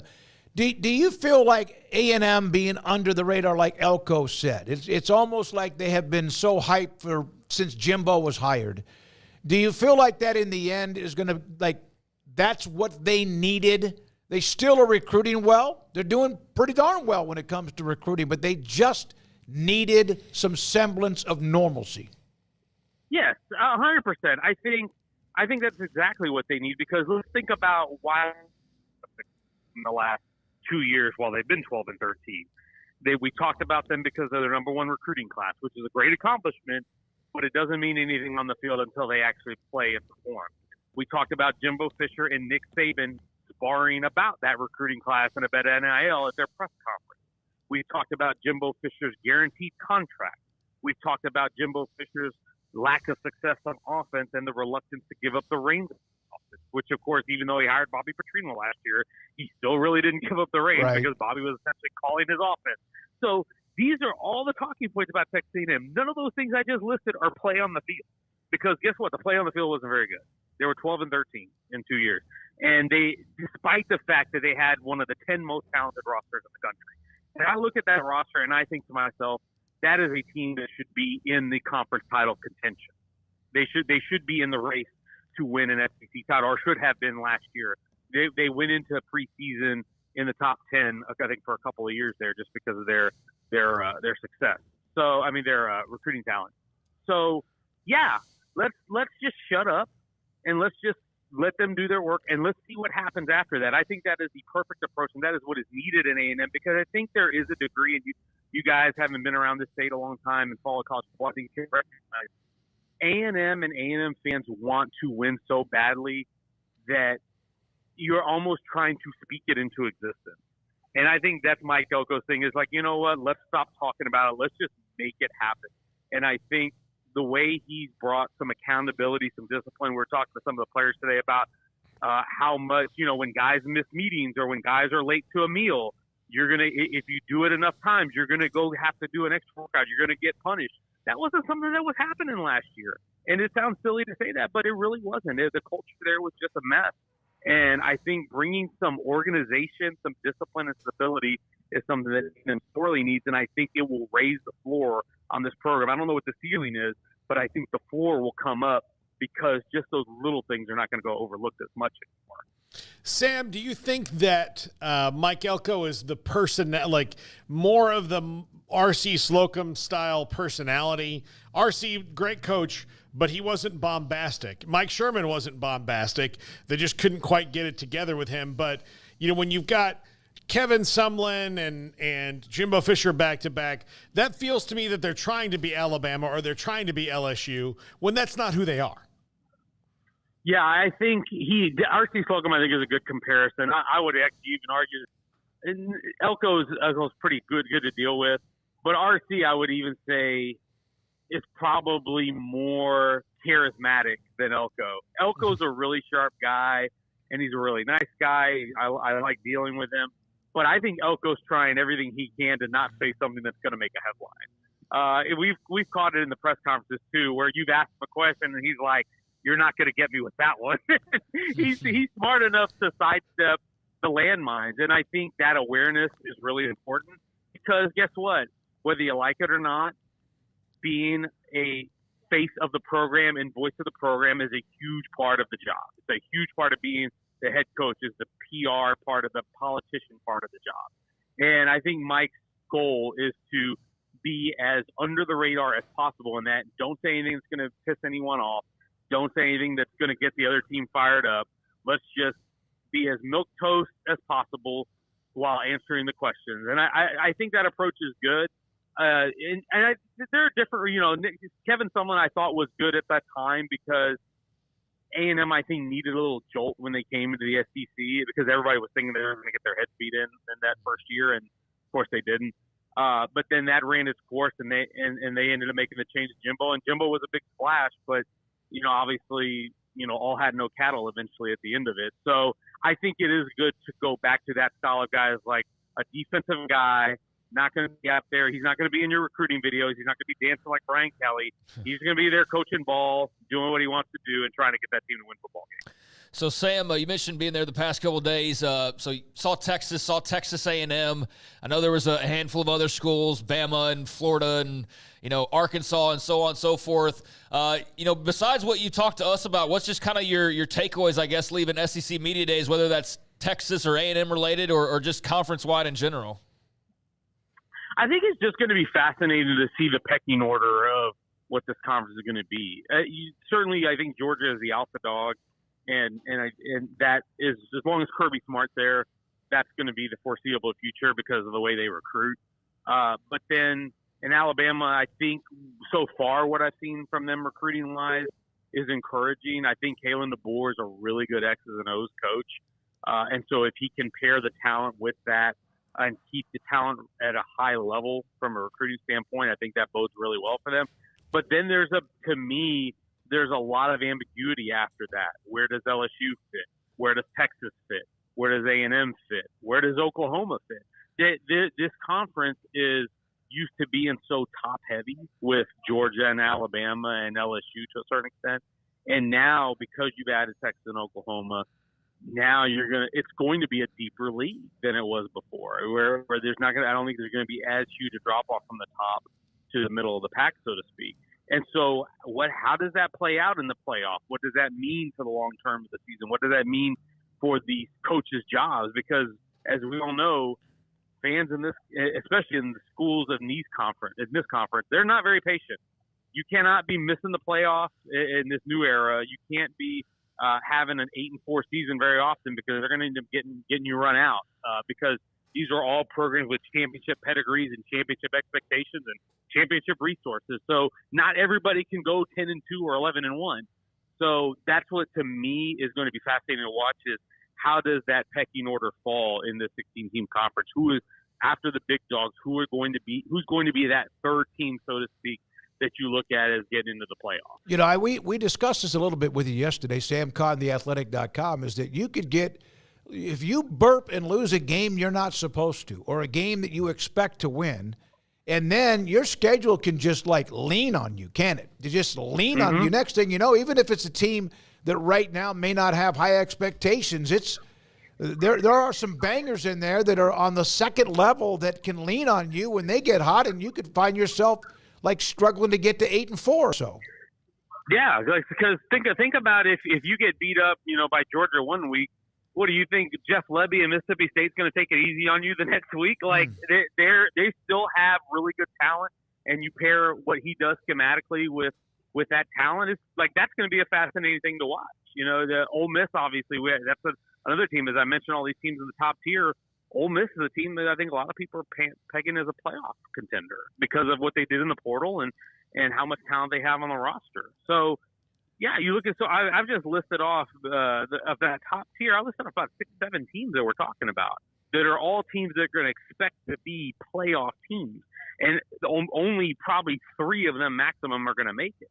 And so, like you said, I think we're also going to have to adjust our expectations. I don't think it's not going to be possible for 3 teams to be 11-1. There's going to be some 10-2s. There's going to be some 9-3s, and fans are going to have to adjust and learn to live with that because you're going to have a Power 5 non-conference game or Power 4 non-conference game, and then you're going to have this conference schedule that's deeper than it's ever been before. So you're going to have to get used to, for lack of a better comparison, an NFL-style deal where you're going to get in the playoff with some losses. And that's going to have to be okay with some schools, but it's going to be fascinating to see how people perceive that because we're so used to, as a college football viewing public, just throwing the baby out with the bathwater when a team loses a game. Because it was when you lose a game, or you lose a second game, the season's over. That's not the world we're living in anymore. A 12-team playoff, after 2 losses, you may still be in this thing, especially if you're in the SEC. And so it's going to be fascinating to see how people react to that as the season goes on. Sam, one more thing on Sankey and the SEC. They have all the hardwares we've mentioned. There have been a few subtle comments from him about FSU. We know the story. including one earlier. Brett McMurphy had something about the fact that they're not going to slice up their pie into more pieces. Have you kind of felt a little bit of an edge from him just because he can when it comes to FSU? I think so, and he knows he's in a powerful position. You know, he holds the cards because he is in the conference that everyone wants to be in. That nobody's looking to leave that conference. They have a great TV deal that they just signed, and there's no commissioner or central figure like that in this sport. So Sankey is one of, if not the most powerful person in the sport, one of the two most powerful people in the sport with Tony Petitti at the Big Ten. So when you're in that position, you can kind of let it hang a little bit. And I noticed he got a little chippy in day one, answering questions about FSU and ACC a bunch, but they can pull that lever if they want to, and FSU will gladly come, because we all know FSU has not been shy about how they feel about being in the ACC. But it's Sankey that holds the cards, and he showed that with the power move in 2021 when he got Texas and Oklahoma to come along, and he holds them now. So yeah, I think there is going to be a little bit of an edge and a little bit of throwing your weight around when he can, because he's in that position. So I'll be interested to see how it plays out. Knock on wood, I hope nothing happens this summer, because we've had realignment for the last 3 summers, and brother, I would like to get to kick off without another one of these. God almighty, yes, praise to you for saying that. There's no question. Thank you very much, Sam, for a couple of days in a row. Great to have you on the show, and hopefully get away from there and enjoy the weekend. Thank you so much, guys. Y'all take care. Sam Kahn, theathletic.com, saying what I think, even though it does spark the interest and conversation about the possibility of the conference realignment, it would be nice to have a normal summer. But is this even normal? Is this more we're just discussing it, or is there – I don't think there's going to be any realignment this summer. There's not going to be any decisions this summer. There's not going to be anyone mentioning they're leaving this summer, but it's still there. Yeah, I don't think anybody really knows for sure, and that's why I kind of asked earlier of, like, is something imminent? Because I feel like I've seen some of those that need accuracy meters have thrown out, like, this Friday, and then Friday comes and goes, and, like, well, you know, what happened was, and then it's like, by the end of August, and then, like, we get to August, and, like, I mean, we'll see, you know, but it's always, like, the date always gets pushed. Do you know what I'm saying, though? Yeah, like, no, there's always, like, a date that goes, and then, like, it ends up another 2 months down the line. I don't see anything happening this summer. I mean, barring some settlement that we're not aware of by Florida State and Clemson and the ACC, the rest of it seems like it all hinges on that type of movement. So without that occurring, which, you know, it's impossible to know. We're not in those courtrooms or in those back rooms that are having those discussions. It's impossible to say. Because they could just come out tomorrow and be like, hey, we've settled this, you know. You'd think there'd be some smoke prior to that. But there's been a couple times this summer as well where there's, I think, a settlement soon, and it's all just pure speculation. So in terms of what's actually been reported, it doesn't seem like anything is imminent. It seems one of those, like, wait a few months. Even Jason, when he was on with us here the other day, he said, like, this is not like a right now thing that he's discussing. It's like a probably, you know, within the year type of thing. But, yeah, there's a lot of, like, end of July. No, wait, mid-August. No, wait, after the season starts. And, like, that's what I think you got to be careful for when you're, like, constantly getting dragged further and further along. But I do think part of that, to be fair to those who actually have real information and aren't just, like, engagement tactics things, is it is unpredictable. And who's to say there isn't something agreed to that we don't know behind the scenes? And that's what's the funny business about the whole thing, is you don't know exactly who knows what, or what's true or what's not. You can only go off what you best know, and right now, it doesn't seem like anything is imminent. I am very certain. I'm not in those back rooms or whatever, like poker rooms at a country club, but I don't see anything. I don't even see any kind of decision come from the lawsuits with Florida State. If it were to happen, it would be shocking just because it would be like for them to do that, they would be just bucking whatever this lawsuit is basically. That will drag on. Yeah, regardless, we're going to the Big 12. Like that in alone would be so monumental. But again, going to the Big 12, when they have to sit there and wait whether or not there's interest unless they already know. Yeah. Well, and I honestly think that we're going to go a non-decision type summer for the first time since 2021. Look, there's lawsuit news today. Like, there's other things. Yeah, so, okay, Garrett, go ahead. Put that they're up. Not, I'm tired of these things. Yeah, go ahead. And I just want to show you. So this is what they actually got. This is Florida State, or the Florida AG got heavily redacted, nothing from Disney, nothing from anything else. She got a very short, that doesn't look short to me. No, that is what she got, but she did not get everything that FSU and Clemson got. But look, this is how she put it out there. Woohoo! Look, I'm a badass lawyer. I got all this stuff. Florida State and Clemson have way more, and this suit, this capitulation by the ACC was, I think, to get her to quiet down because, again, when politicians get involved in sports, and that's what she is as a politician, they're out of their depths. I can send you all the hearings that they've had on college sports where you have people like, well, I'm a big Mississippi fan. Do you think that means that's not here or there? Why do you sir. have to talk like that when Mississippi could have some people that talk like me? I'm making fun of the senator. Oh, the southern gentleman. The southern gentleman. Well, as long as my Mississippi State Bulldogs are taken care of, bro. Get to the task at hand. She's very much just in the political part of this and making her name off of this for her constituents. I feel like as much as anything else, because a lot of the noise is just noise. It's not really actual substance. It's like groundbreaking movement in the bigger picture story. I think that's fair to say. And maybe she has some influence ultimately, but yeah, what was ever decided today was not like the tsunami wave that changes the entire course of this thing, like she may portray it, or people who want to believe that may portray it. It seems like just more of the same. It's like when I mentioned the other day, it was one of the other updates in this case, and it was like the the ruling was that so and so gets a chance to look at the contracts, and there were people that are like, this is it, this is a domino. And then there was a Florida State fan who's an attorney who's in the comments of actually I'm an attorney. This is just proper protocol. This is what happens on an everyday basis. There's nothing unique about this. There's nothing that changes anything. It's just part of the process, but it was an update. So people were like, what does it mean? Or it means this. And it was just a thing. So I feel like this is just her doing her political thing. I don't think it changes much of anything. And the whole story continues on. But you know what happened? Anytime that Florida State or Clemson have won a ruling in these cases, when that happens, do you know what, when you know what the next day is like in the office?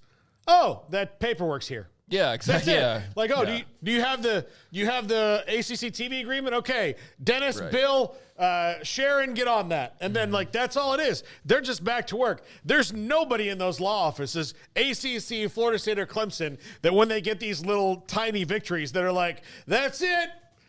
Close it up. Mission accomplished, son. Yeah. That's not what's going on. Yeah. Again, the overreaction to basically anything. Okay.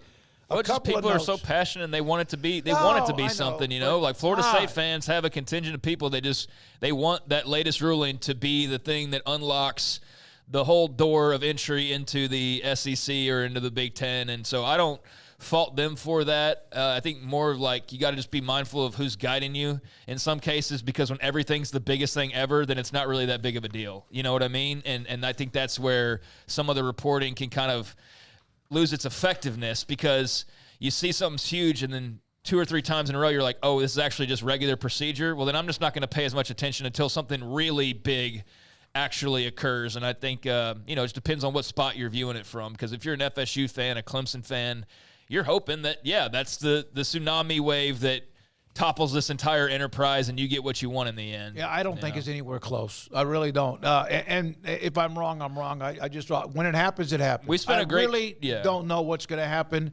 If it happens and they end up moving somewhere else, that's great. Then I'll perk up a little bit more. We're not reporting anything. We've talked about it. We talked about it a good deal a couple days ago. We didn't talk about it much over the last day or two because I don't feel like there's much to talk about in that arena. But Yeah, like whatever happens, that's great, but I don't believe everything that I read, and I still don't believe, I don't care how much pressure, how much Sankey said, and I'd love to be wrong. I will eat crow, but I don't believe Florida State and Clemson are joining the Big 12. I don't believe that. I think it's all politicking and posturing and innuendos and things like that going on right now. But man alive, what a shock that would be to the entire system of college sports if that were to actually happen. Yeah, well, we didn't expect Texas OU, Right. although that could have been something that could have been discussed, and then USC, UCLA, and then the summer of last year. So imagine it's like this. Sorry, one last point. Imagine it's like this for college football realignment. Politics.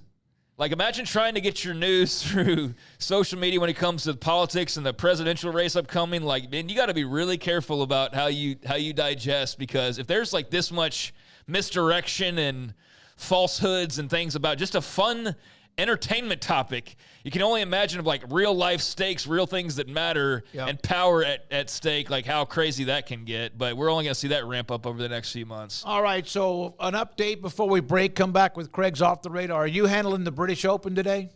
Sure, I will, yeah. Okay. I don't have a ton, so yeah, I'll do that. Yeah, and we can make a couple of comments at that too. Garrett, do you have the list of the longest losing seasons that all of you threw into my face? Give me 1 second. The list of the teams with the most consecutive losing seasons, something that I never thought in my lifetime that I'd ever see one losing season based on the run that Nebraska was on. But look at some of the names on this list. That's a 1 next to Nebraska, right? 7. There's Auburn with 3. That's that can happen. You can blow a tire for a while. Florida, 3. Colorado entering the conference, 3. Indiana, Stanford. But Vanderbilt, who we make fun of, not on purpose, because they struggle because of who they are in the SEC. But Nebraska, believe me, painfully 7. After like early 60s until 2003, they did not have a losing season.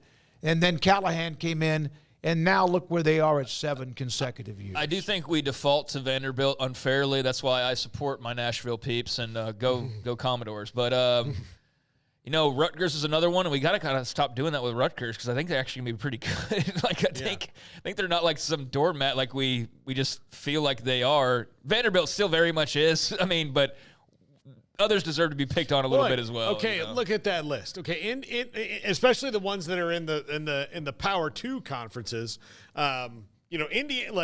Indiana has no real football history to speak of. That you would brag about. Babe Laufenberg would be very upset with you. Michael Penix would like to have a word. Michael Penix left. Yeah. Michael Penix said, "Listen, I'm getting out with it. Getting's good." Did Babe go to Indiana?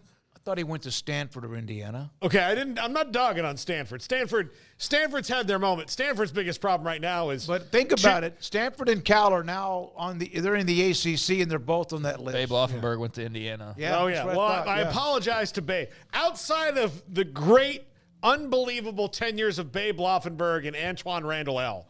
Like, outside of those two things, Indiana does not have a major football history. To see Florida on it, Auburn on it, Nebraska on it, it's still eye-opening. Nebraska, Auburn, Colorado, Florida all have national titles. Mm-hmm. Man, this right here is just the most damning thing to me. And I understand how it all ended and why they did, but the last time that Nebraska was on the other side of that, they went 9-4 in 2016 with Mike Riley as the head coach. They're pretty good.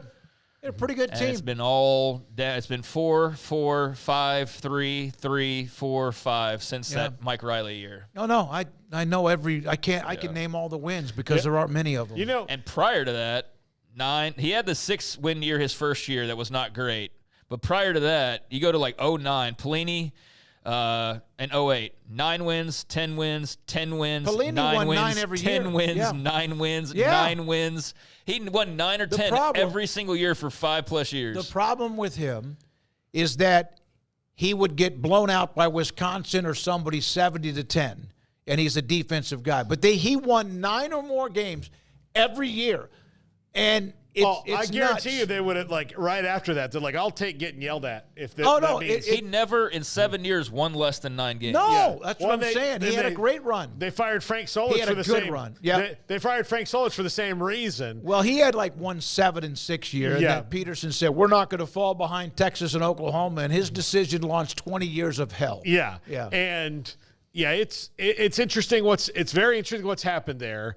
And they thought the magic bullet was Scott Frost. And I think made it worse. I think what Scott Frost did not account for was he thought he was going to roll back into Nebraska, and all those corn-fed offensive and defensive linemen that used to just, when other people would come up and recruit them, the only reason that they would say no to Nebraska for a second was just so Tom Osborne knew that USC had come to see him. Like, that was it. Oklahoma was, Barry Switzer came here and talked to me. That's the only reason. Otherwise, it was just this pipeline of gigantic, ripped dudes who ran the triple option. I think that Scott Frost kind of thought that he was going to walk in and people were like, oh, well, he's back. And then what he walked into was like, a mess. 97? Well, it's like I wasn't alive. There's termites. Like, I think what he walked into was a situation where he didn't have his own personal life in order. Like, they thought that he was like geared up, ready to go, and like just take the ball and run with it from UCF. And he thought, I guess he was just going to roll in and be Mr. Nebraska. And it's like, dude, your personal life's a mess. The program's a mess. I mean, what did you think? Like, he clearly was just not ready for it. Like, he was not ready for that job in really any way, shape, or form, it appears like. But when you saw where did the cliff fall here? The Callahan, the first year of Callahan, when they went from 10-3 in 2003. Hold on. Well, I'm just saying, the reason the cliff occurred is they changed the offense. The players they had in the system did not match what he wanted to run. Go ahead. That answers my question. I was trying to get to that question to ask you what you think, but you just answered it. No, that's what happened. He came in with a West Coast offense, and they had a bunch of guys that ran the option, the I formation and not triple option, but the option I formation. I was trying to get at, like, what were your thoughts as you see them go from 10-3 to 5-6 in the first year of a head coach? Because that was such a fall that, the changeover in coaching, I don't know. I was curious about your thoughts at that time period. That ended the 40 whatever years it was where they were bowl eligible and won 9 games or more every year, but maybe 1 during that time. Yeah. It's been 20 years, basically 20 years. And that was when they had to get Callahan after they had searched for coaches for like 3 months. It was a horrible coaching search. All right, when we come, so there's the list. Vanderbilt at the top, Nebraska, which was the standard for many, many years, 7 consecutive losing seasons, and Matt Rule's trying to change that, and they've lost how many times? Close games? Like more than anybody else combined in college football. When we come back, off the radar, this is 365 Sports. Pioneer Steel and Pipe. Since 1943, build it with steel, from metal shops to beautiful barn dominiums, or any type of metal project you have, they are there to help you make it perfect. They have what you need with they are specialized. They specialize in metal buildings. That's what they do. Now, pipe, steel, metal, but they specialize in metal buildings. I never realized really how pretty a metal building can be. There's pictures on their website at pioneerboys.com. These are phenomenal, absolutely phenomenal buildings that they've built out in the country or where you want it to be. If you're building something, they have what you need. Pioneer Steel and Pipe since 1943, the location on just east of I-35 on Loop 340 and also Highway 6, a bigger, better, faster, stronger, beautiful complex that was built back and opened back in December of 2022. They have what you need. If you need it, they'll bring it to you too. PioneerBoys.com. Bambi SQ, what is the number one reason or 2 or 3 reasons, Bambi, that people should contact House of Travel? As a travel agency local here in Waco, we can take care of all your bookings, your payments, answer your questions, help you when there are issues or problems, things that may come up that you don't know what to do or how to fix them. People don't realize we don't charge a fee for what we do. It doesn't cost you extra to use a travel agent. We're just here. We get paid by the tour companies and the cruise lines to represent them. But you have an expert on your side that's here and local, and you have a name and a face to put together to help you with any anything that you may need. Give us a call. We can price things for you. We can help you answer questions. We can make it simple, easy, and one stop. Your knowledge of all the years you've done this and then spit it back to them or give them options? Helps us to kind of know a date range, a budget, what your goals are and what you want to see and do on your vacation. And then that helps us to know what to look for, and we can narrow down and help you make the best choices for your vacation so you get the best value. You get exactly what you were hoping for, and making sure that it's taken care of with a carefree, easy, simple for you type vacation. I've been doing this for over 40 years. Every day I learn something new. I experience new situations and things that I can help take care of for people, whether it's just making sure you get the best deals and find the best vacations, or whether it's to solve that problem like you've got a flight that's being canceled and you don't know what to do. There's weather coming up. Should I cancel my trip next week because of the hurricane? Those are things that we take care of and you don't have to worry about. You've got somebody that you can rely on that you know is an expert, knows what we're doing, have been doing this for a long time, so that you're not questioning, okay, does the person on the other end of the phone really understand what I'm asking or know how to find those deals? You've got an expert, and we are here to take care of that. For more information, go to houseoftravelwaco.com.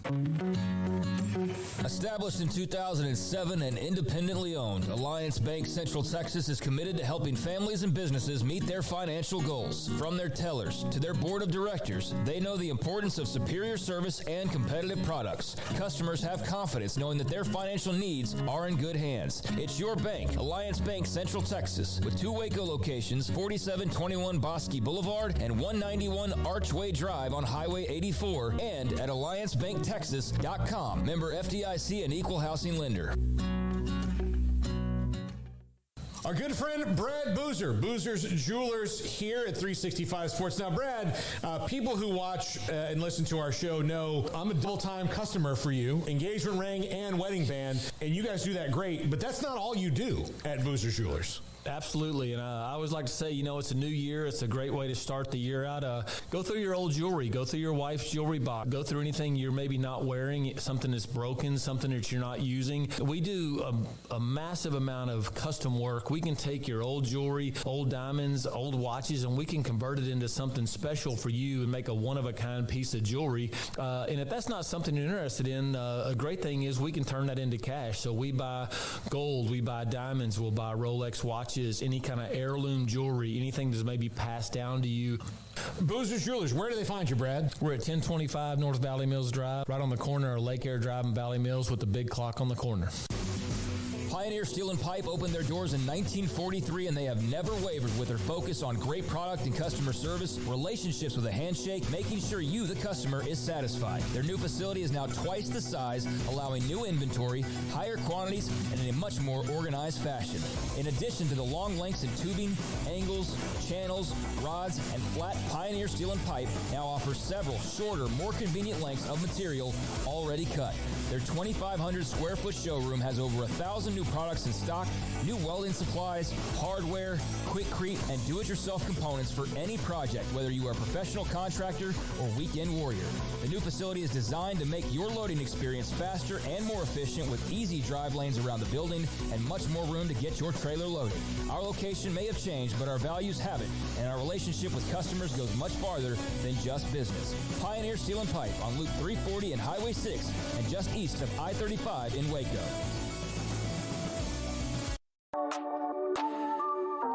This is Craig Smoke's Off the Radar, presented by Alliance Bank. They take pride in making banking easy. AllianceBankTexas.com. All right, welcome into the second Off the Radar of the week here on a Thursday. Do it Tuesdays and Thursdays at around 4:45, and got a grab bag of things to talk about once again today, ranging from scholarship limitations to the UFL draft, which actually had a couple of interesting notes as well. But I wanted to circle back to Greg Sankey and some of the comments he made earlier today. I know we talked a bit about his Florida State comments, and there's one making the rounds from a show he did the next round that he got into it, and he very much pushed back on the question being asked because he can't legally say anything. So he got kind of defensive before softening up a little bit and just basically saying, we can't do anything. We're happy at 16. But if you want to read in between the lines, you don't even have to look at FSU and Clemson because he could be talking about them and not really want them. Yeah. It's not like that's the only spot that they have. So, hey, if the Big Ten wants FSU and Clemson, that doesn't mean we wouldn't be open to UNC and Virginia or some combination thereof. So I think you got to keep that in mind of like FSU Clemson is not just an SEC or bust type of thing for this whole scenario, which I feel like we kind of like maybe started talking in that direction a little bit, but the Big Ten is still very much there. And like we talked about at the very beginning, they're just quiet, man. Yeah. They just sit back and let things happen. I think if you ask most FSU fans, they would say they're different than me, but most of them, if you said, what do you want? They would say the Big Ten because they're mad at Greg Sankey. That, and you don't have to be with Florida. Yeah, and, you know, there's just you're unique and individual. Well, they'd have a better shot at winning that league. Sure, more often. I mean, not that they wouldn't. It wouldn't be tough with Ohio State, Michigan, Penn State, USC, Oregon, Washington, all that. But it's probably a little easier than the SEC. Yeah, I would think so. There's reasons as to why the Big Ten makes more sense for them. So, yeah, just keep that in mind of, like, it's not as though it's SEC or bust, and I'm reminding myself of that when having these conversations as much as I'm reminding the audience about that. But Greg Sankey didn't talk about just that today. This was the other interesting part. We talked about scholarship limits earlier on the show, and we touched on football, which will be at 105. So basically the gist is before you'd have 85 scholarships, then you have like 125 roster limit. Well, they're capping the roster to now it's 105, and the big difference is, like, that sucks for walk-ons. If you're walk-on 106 through 125, that's rough. But if you were players who are walk-ons there or at other places, this could mean you get a scholarship now because the limit is no longer 85. The limit would be how much they want it to be, so all the way up to that 105. So you see what I'm saying? What is to keep them from still paying the other walk-ons? Or is that they cannot have more than 100? There's a roster limit. Okay. You can't have more than 105. So if you want to pay all 105 full scholarships, you can do that. There's no limit to 85, but you can't do more than 105. And that's where the whole conversation about, like, hey, if you're number 104, that's great. But this idea that Alabama's going to have, like, some 4-star wide receiver just sitting there and aging over the course of 4 years just to make money, like, that's where it'll balance itself out because guys still want to play. They're not just going to be happy sitting back and getting money for nothing for them. Like, I would say there might be guys who aren't good enough, but are good enough to have scholarships that are fine with that. But guys who can actually play are going to want to play.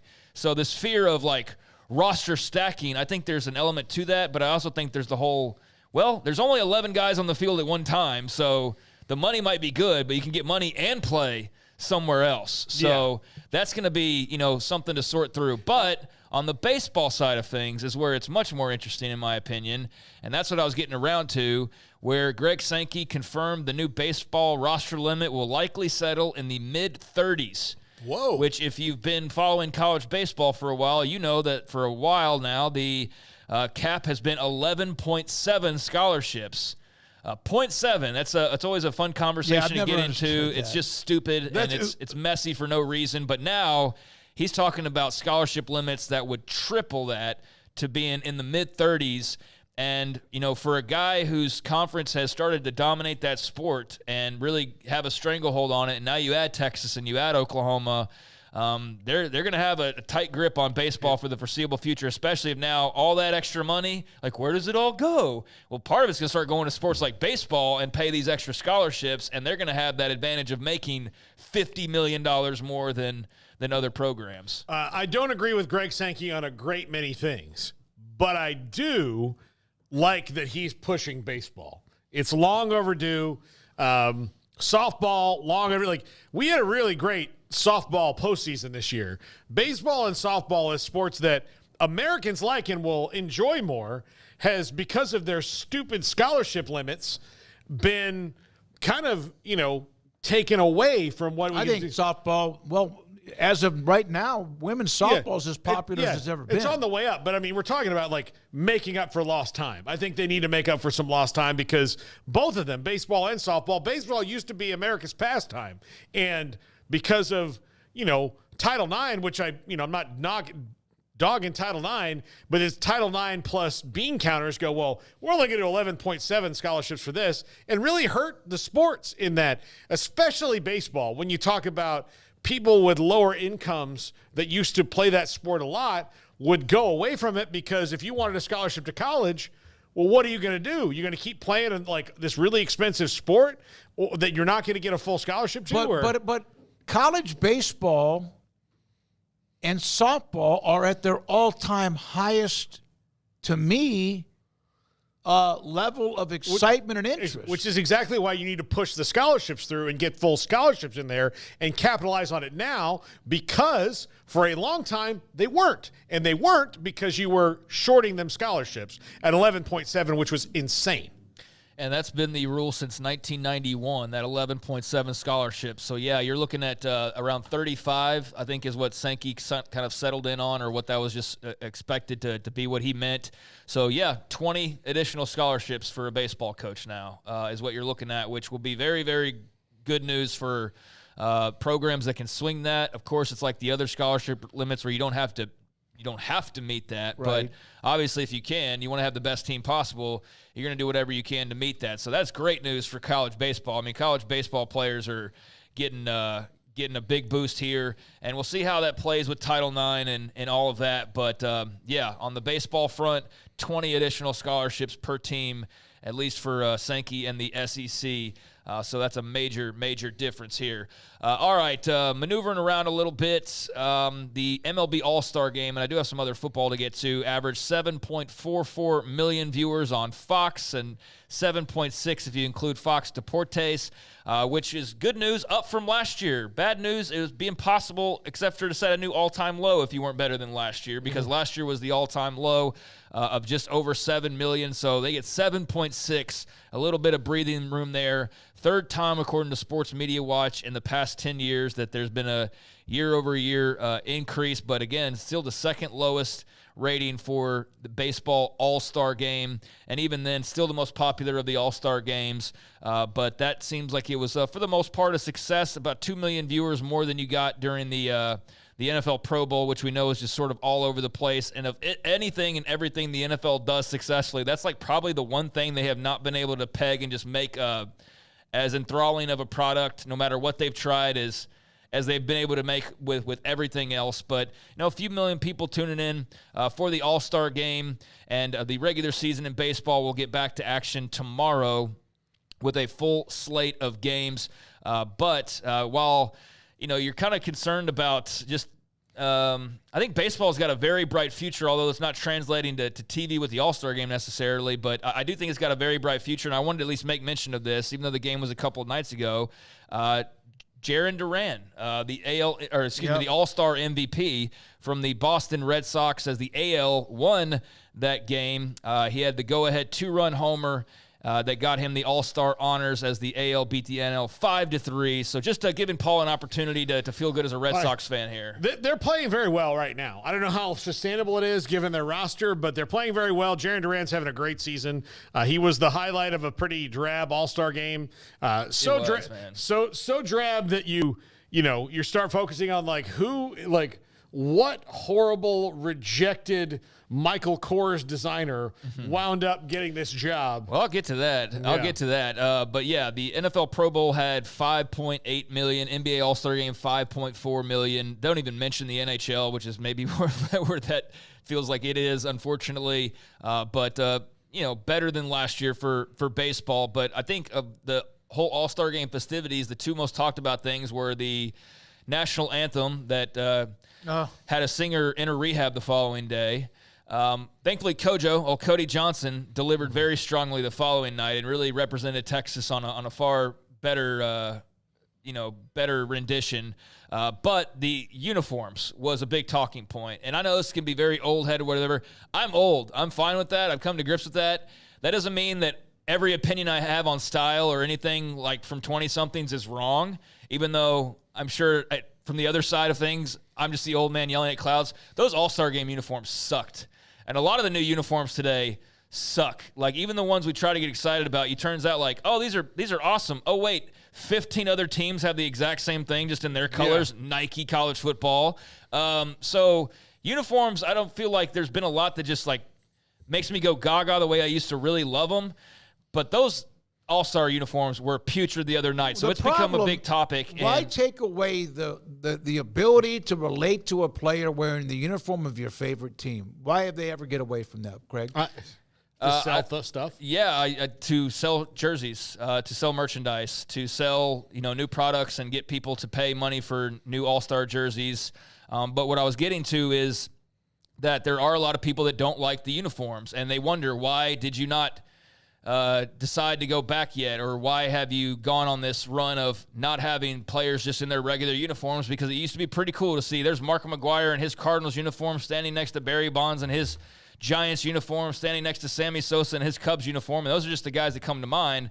But you see guys in their respective uniforms, and it just looks cool to see them turning a double play together. Yeah. So that was one of the big topics of conversation the other night, because the uniforms were so bad, and there was this nostalgia of like, why can't we do that anymore? Like, that was way better. Well, Rob Manfred, which is what I was getting to, said we've got a lot of uniform things going on because their whole Fanatics and Nike partnership has been a disaster basically from the start, and there's a big finger-pointing game as to who's to blame for the bad fits and the bad quality in some cases. And the camel tail. The camel tail and all the different issues they've run into.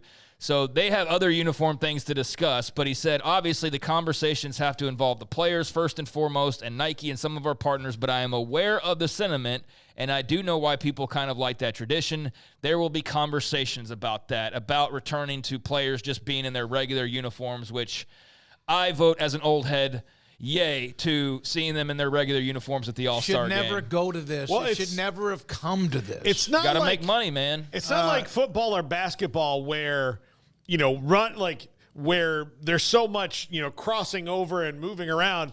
In baseball, every movement is pretty formulaic, right? I mean, you run from base to base.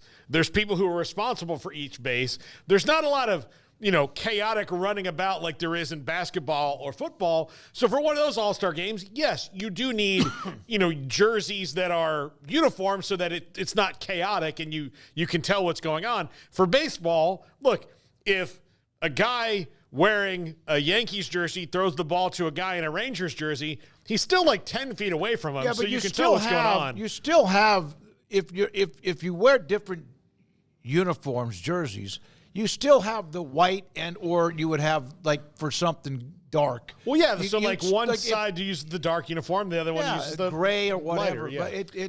But that's just to me, and I know what you're saying, you have to make money, I get all that. They don't have to make money, they just want to make money. It's just, to me, you make enough money and then all of a sudden it just, you're just taking away. But are they really saying that? Are they going to take a loss? Are they going to take a bath on these? Are they going to make money on them? I hope at the end of the year they'll have some sort of stats on the uniforms that they unveiled earlier this year that were a disaster. There's going to be a lot of people in Uganda wearing these jerseys. Yeah, I mean, they're hideous. Might have been in Uganda who made them. I don't know. China.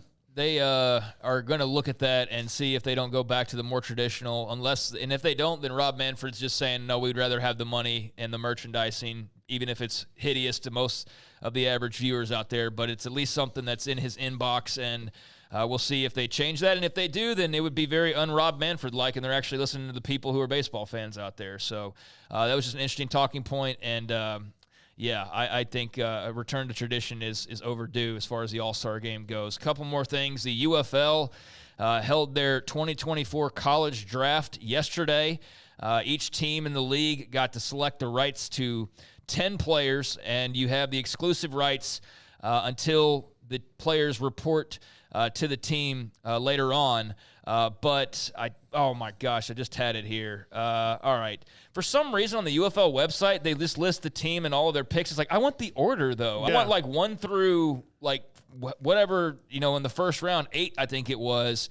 So I got that now in front of me. But the Memphis Showboats, with the first overall pick, took Kansas quarterback Jason Bean as the top selection in the entire draft. I just thought that was very interesting. Also, the Arlington Renegades, they're at number 3. UCF quarterback John Rice Plumlee. 7th overall, Baylor defensive tackle Gabe Hall. So those were just some of the names there in that top 8, which was the first round of the draft. Chevin Cordero, saw a lot of him the last few years from San Jose State. He goes number 5 overall. You can see the full list there. But, yeah, Jason Bean, number 1 overall draft pick. John Rice Plumlee, Gabe Hall, definitely some familiar names there. Round 2, names of interest, Keaton Slovis was drafted by the DC Defenders.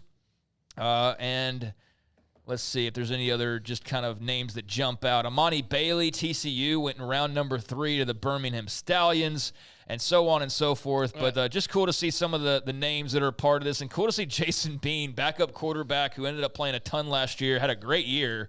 But to see him as the number 1 overall pick is just kind of cool and unique, and so good for him. The D.C. Defenders have a future quarterback controversy on their hands because with their 9th pick, they took the man, the myth, the legend, Tanner freaking Mordecai. Oh, did they? Really? Now? Yes, I missed they out did. his name. Yeah. I did not see that. Our old friend, Tanner Mordecai. Well, that's because I stopped at like round 8. He was in round 9. Yeah. So, he was round 9 to, D.C. So, there you go. There's going to be definitely a quarterback competition there. But we love Tanner Mordecai. Right below him, 3 spots, Sam Hartman went to Birmingham. So those are actually some names that Hartman's with the Commanders, yeah, right? so a lot of these guys, like Jason Bean's They with don't the work Colts out. right Yeah. now. So if it doesn't work out for them in the NFL, this is where they're going in the UFL. Yeah. Obviously, they have time because they have until the spring. So it's not like they have to, like Jason Bean's going to call up the Colts and be like, listen, I'm working for the Rock, son.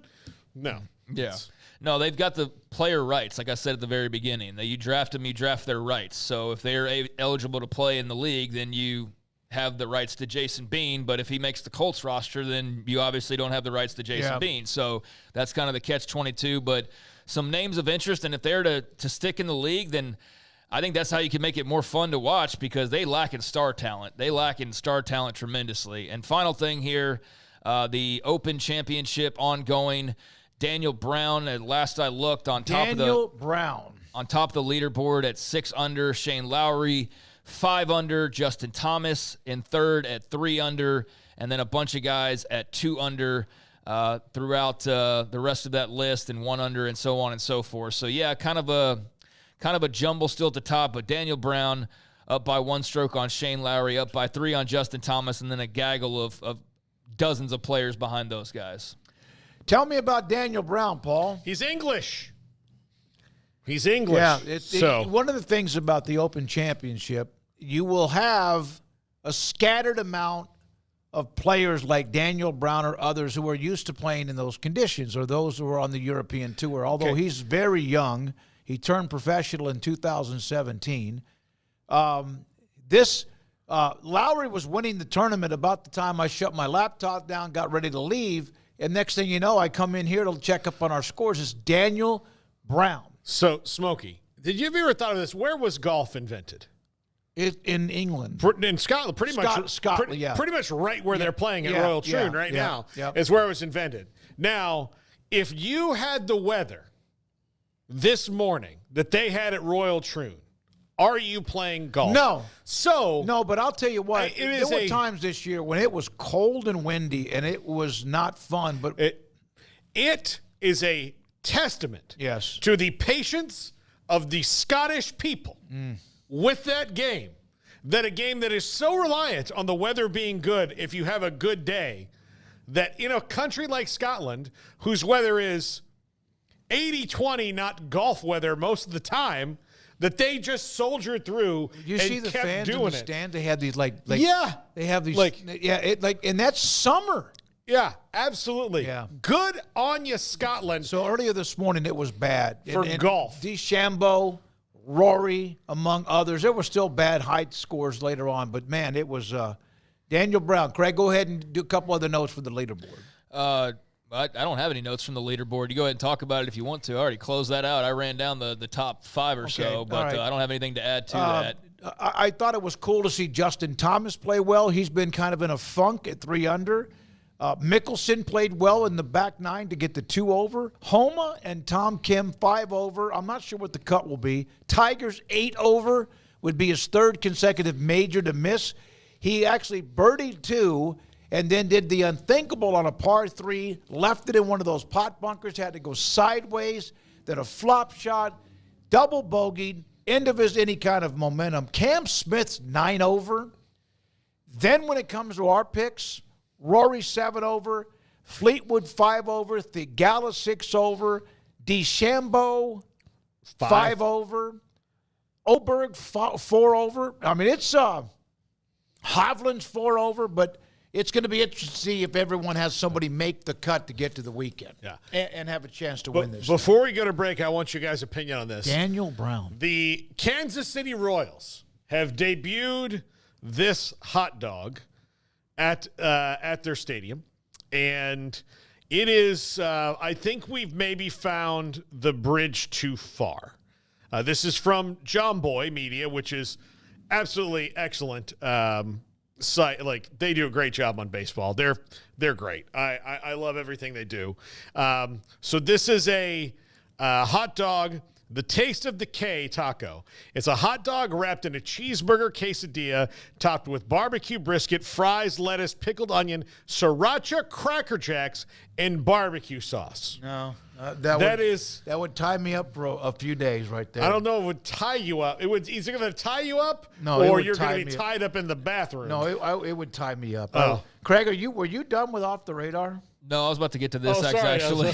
Sorry, I thought you were. God you said almighty, last thing. Paul. Oh my God, I've become you. I've become you. Yes, you grab golf. I mean, it's y'all segment. No, I'm just kidding. It's totally fine. I don't think with that food. I don't like stuff that's. I like stuff that you can actually. It's actually a one thing. Like you eat a hamburger. I don't need the one that's like it's so big you can't put your mouth on it. So basically, you need a knife and fork to eat this hamburger. So I don't love stuff like that. I think it's just trying to do stuff at this point. It's not even like I don't know how much thought there is. It's like what all can we throw that can fit on a plate and then call it something. So yeah, this doesn't do anything for me because you can't even eat it properly. But I'm sure for foodies out there, it's a wild thing to see. Even though there's a lot of wild ballpark foods roaming around right now. I'm trying to think about sriracha Cracker Jack. Good God! Mean, I don't know. Like I would try the sriracha Cracker Jacks by themselves just to taste them. But look, I don't need a quesadilla and a brisket. Like I need, like you said, Craig, give me a quesadilla. Or give me brisket. Give me a brisket quesadilla. I've had one of those before. Don't give me a cheeseburger quesadilla with brisket. Like, it's too much. It looks like some kind of a ship that Pirates from the Caribbean was using back in the day. All right, so, Craig, you had that and you had somebody undercut you? Yeah. I thought he wasn't going to use it, so I thought, well, we had a minute. No, it's all good. Yeah, I know. I feel bad. I've turned. How are you flipping it from you? By the way, you kind of undercut me a little bit. No, I was talking golf. Paul. Yeah, I know. It's all good. But yeah, I've turned into you. We've been doing a radio show together a very long time. We're pushing into our second decade, and. What I was doing was talking golf, and then I saw Craig kind of have this look on his face that I don't think he was done yet. That's why I asked. Yeah, I was looking at you and not at Craig. See, it's hard being in the middle here. It's oh man, I'm gonna have to go home and really look at my life. See, when you guys separate me from that crowded set, what happens? Yeah. All right, Craig is. I'm done. Yeah, I'm good. God, Garrett. How did you let that happen? I don't know, man. Who sent you the picture? That was Paul. I thought we were all on board. I sent it to him earlier today, so they have it.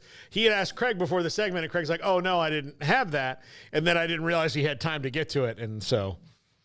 What happens if we interrupted your top five? Well, you can't because it's recorded. That's now. true.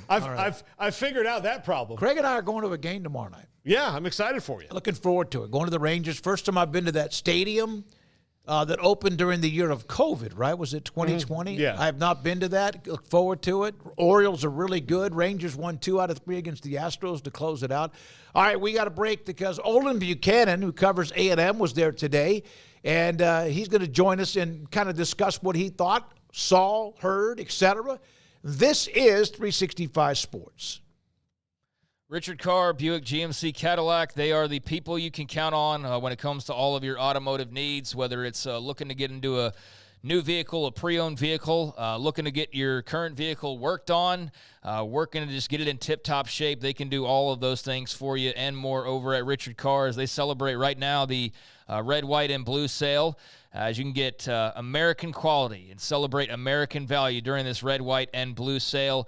And the automotive industry right now is buzzing about the style and the value of the new Buick Envista sedan. The Buick Envista is in stock right now at Richard Carr with several priced under $24,000. So check out why so many people throughout the industry are buzzing about the Buick Envista sedan. Again, in stock right now, $24,000 and under, several priced in that way to take advantage of and get on the road with right away. Well, that's one of their new offerings. Pre-owned wise, they've got a lot full of quality pre-owned cars and trucks, over 100 as a matter of fact, sitting on the lot right now, all special price during this red, white, and blue tag sale, and with a dozen lenders to choose from. When they get credit approved, or they get credit approved when others don't. 100% credit approval is always their goal at Richard Carr, so check out the lot full of pre-owned, highly inspected used cars and trucks. And just in general, check out the folks who have been at it for 25 years in Central Texas, and over that time has built a reputation as the people you can count on for your automotive needs, whether it be checking out the new, checking out the pre-owned, or just checking on your vehicle in general. They are the ones that you can count on. So log on to richardcarr.com today, call now, or go see them now off Highway 6 at the Imperial exit. Looking to connect with Baylor alums in your area? Baylor Alumni can help. Looking to host a watch party in your city? Baylor Alumni can get you started. Want to step out in your community and serve with other alums? Baylor Alumni is your connection with the university and each other. Let's get started. Learn how at baylor.edu/alumni. Thank you for calling your local Marco's Pizza. We're turning up the heat with our new Reaper Cheesy Bread. Fresh, house-made dough is topped with a spicy cheese blend infused with jalapeno, habanero, and Carolina Reaper peppers. At only $5.99, this limited-time product is a hot deal. Add it to your order while you can. A Marco's team member will be with you shortly. Marco's Pizza. Pizza lovers get it, and that offer on the Reaper Cheesy Bread is available right now at any of the 5 Marco's Pizza locations in Waco, including Belmead, China Spring, Robinson, Woodway, and Hewitt. Order online at marcos.com. Call for a pickup or delivery. Marco's Pizza is turning up the heat with their all-new Reaper Cheesy Bread with fresh, hot, house-made dough topped with a spicy cheese blend infused with jalapeno, habanero, and Carolina Reaper peppers, and only $5.99 and for a limited time only. Marco's Pizza, the fastest-growing pizza brand in America, 5 locations in Waco, and the new Reaper Cheesy Bread. Marco's Pizza. Pizza lovers get it. With so many companies and policies out there, it gets so confusing shopping for insurance, and I never know if I'm getting the policy that's right for me. Luckily, I met the team at the Niche Group Insurance Agency. With the Niche Group, you can go to one company and get access to coverage options from many insurance carriers, and you get to speak to a real person about your specific coverage needs. With the Niche Group, I know I'm getting the right coverage at the right price. If you need insurance, talk to the experts at the Niche Group at 1-800-258-8302. Did you know that 1 out of every 4 men have symptomatic low levels of testosterone and don't even know it? And if you think you're too young to worry about it, guess again. Low T levels can make you feel tired and grumpy, raise your cholesterol, and cause weight gain. Petty Clinic Low T can set up same-day blood screening and results. So if you're tired of being tired, call or go online at pettycliniclowt.com. It's a private clinic with an atmosphere catering to men. Affordable, only $165 a month, including lab work, office consultation, testosterone injections, and follow-up visits, compared to $300 or more a month in Dallas or Austin, and you don't have to drive 90 miles one way or the other and fight the traffic. Petty Clinic Low T has board-certified physician consultations and will provide the best form of brand-strength testosterone. Contact Petty Clinic Low T for increased energy, improvement in sexual desire and performance, mood, concentration, even a decrease in body and belly fat. Just off Highway 84 and Old Hewitt Drive in Woodway, pettycliniclowt.com.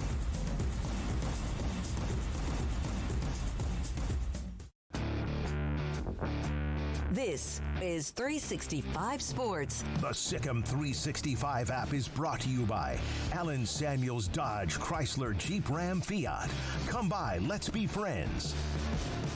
SEC Media Days wrapping up. We've had coverage throughout the week. Next week, the ACC, Big Ten, and others coming down the pipeline. American Conference, too. And we're joined by Olen Buchanan, TexAgs.com. Last time we had Olen on was about the baseball drama with...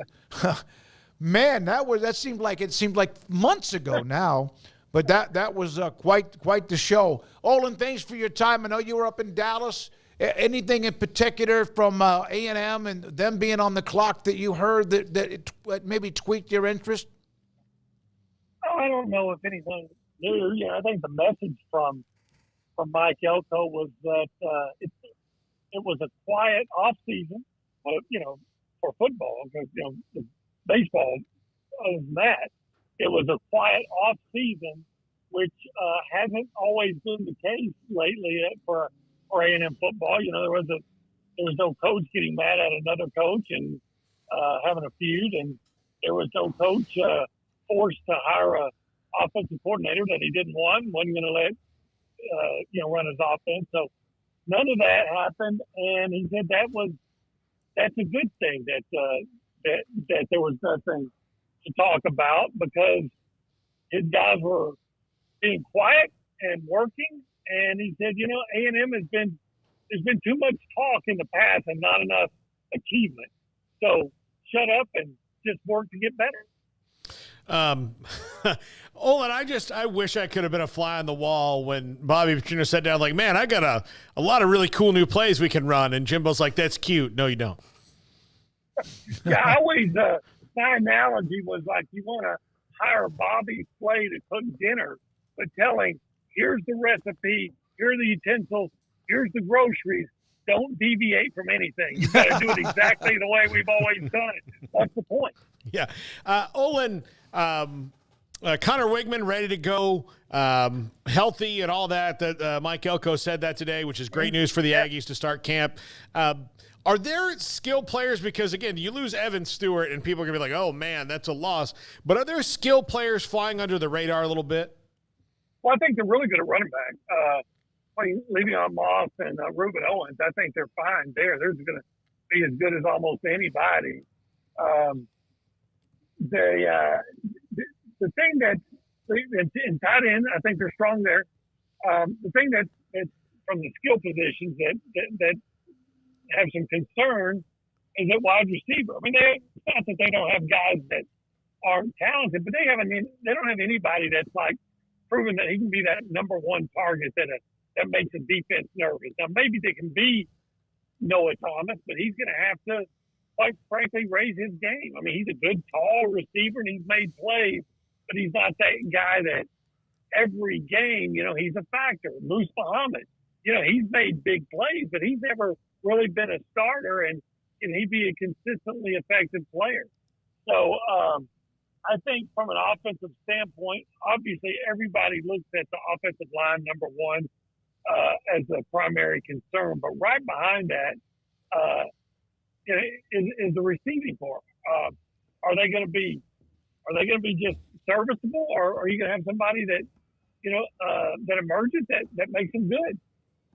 Olin, Elko talked about, I think you guys touched on it, about how quiet the offseason has been. What's it like from your standpoint, being a daily on-the-beat type of guy, and some of the stories that you had to tell a year ago versus like what the last few months have been like covering a Mike Elko-led program? Well, like I said, I feel like I was stealing money up until the whole Judas thing happened. Until then, I said, man, I felt like I was on vacation. Yeah. Oh gosh, I lost my train of thought there. I do that a lot. Yeah, no, I had a question, and now I got Bobby Petrino stuck in my head for some weird. Oh, it was the Mark Stoops commenting on the A&M job. I know this has been well documented, but just how close was that? Like, he clearly went down the path a little bit, but had to stop short of telling the full story. But like, how close were we talking now with the benefit of hindsight, and now everybody's gone their separate ways? Well, there's two different accounts of what happened, right? There's the Kentucky account and there's the A&M account.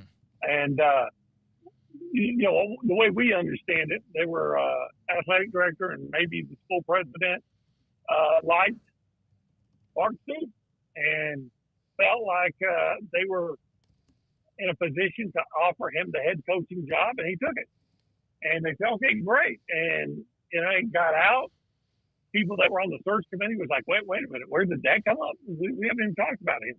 And then there were fans that were reacting negatively, some on our side, And then there were donors that said, why are we going to fire a coach with a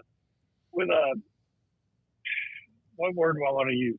With a challenged offense to hire a coach with an even more or an equally challenged offense. And so they objected, and then there were regions that said, no, we're not on board with this.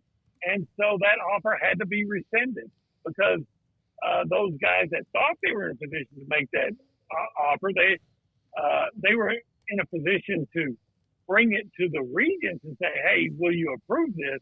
And it was very clear that they weren't going to approve it. So they had to rescind the offer and start over. And I think Elko was the guy that once you couldn't get Kalen DeBoer, I think Elko was the guy on the top of almost everybody else's list. Olen, with the SEC, the 16 teams, and obviously including Oklahoma and also Texas, how important will it be for A&M to just go play football and win games and be pretty good without the drama and the possibility that they do win in November, which I know is way down the road. There's a lot more to go. How important would it mean to the psyche of A&M fans to have a good year and also win that last game? You know, David, you and I used to be part of the media up in Tyler at the same time. And in 1993, I left to go to work at the Eagle and Bryan, and by Christmas Day, actually it didn't take me that long.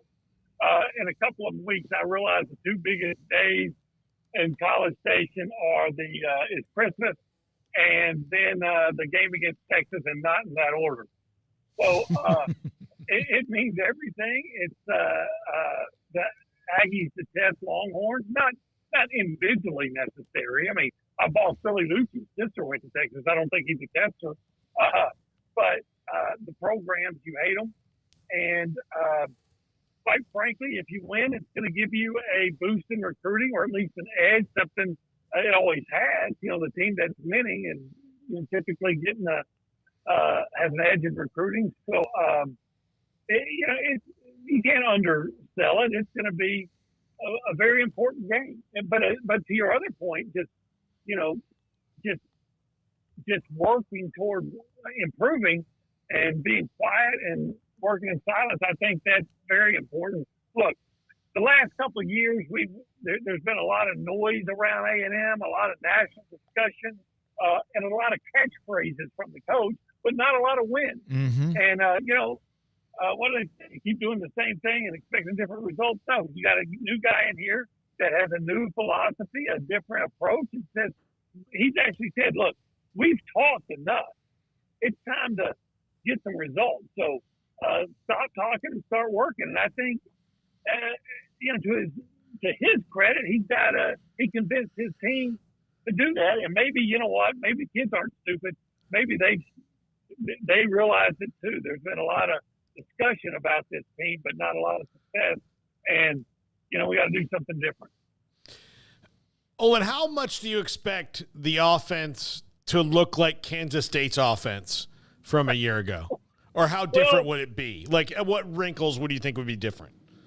Well, yeah, first of all, I got to admit, and you guys know, you can understand this. I haven't been covering Kansas State, right? I don't think I saw a Kansas State game all year. I saw some highlights. The last Kansas State game I saw was that Big 12 championship game against Tulsa, TCU, that track meet that was going up and down the field. And hopefully that they'll look like that. But, and I don't want to come off as being this SEC elitist and there's so much better. But the fact of the matter is you will play stronger defenses on a week-to-week basis in the SEC. So there's that. But I'll say this. I do think it's going to look different because, I'm sitting here driving back to College Station with our radio partner, David Nuno, and we would sit in the press box and we would look at how A&M would come out, and we would pick the play, and we had about a 75% success rate because A&M was so predictable. So at the very least, and there was very little motion and anything to just try to deceive the defense. So I think all those things, from what I understand about the way Kansas State did things with Colin Klein, I think there's every reason to expect that there's going to be a new look and some new bells and whistles attached to the offense, and hopefully some new productivity, because it's been like root canals watching the offense a lot of times. Well, you should have covered Baylor last year. Iran don't get them turned around. Yeah, I hope so. Go ahead, Craig. Olin, Torian York, one of the player representatives. I don't think that comes as much of a surprise. We've talked to you about him in the past, having covered him at Temple. I guess he just continues to impress, and just what do you think he can do to take it up another notch here in year number 2? Well, just the fact that he has another, a year of college football under his belt, it was so impressive what he did. That was an area of primary concern, the linebacker. Yeah, you had Adrian Cooper, and he had his best year, obviously. But, you got 2 guys and sometimes 3 back there. And, 2 years ago, linebacker was just a black hole for A&M. And then you got this 3-star freshman just shows up at the last minute. And what do you know, from day one, they start playing him in practice. You can't get him out of there. He knows how to play linebacker. He's smart beyond his years, and he is I'm not going to say he's the primary reason. That wouldn't be correct, but he is a main reason that A&M should have one of the better defenses in the SEC this year. I mean, I'm talking about top 3 or 4, if not number 1. That they could be that good because their defensive line and because guys like Torian York behind them. What about Mike Elko, other than what you knew or you studied once you knew he became the head coach, or what you've seen in his short amount of time, has perhaps been something you didn't know or surprised you? Well, I watched him at Duke because I liked him. He was such a good guy here. And so when he went to Duke, you're really really excited for him and wanted to see him do well. And I don't know if anything surprised me because I didn't know what to expect. But, he's a guy that'll take chances. He's not scared. He's not one of those defensive coaches that say, hey, you know what, let's don't take any chances. Let's hope we can win, 17-14.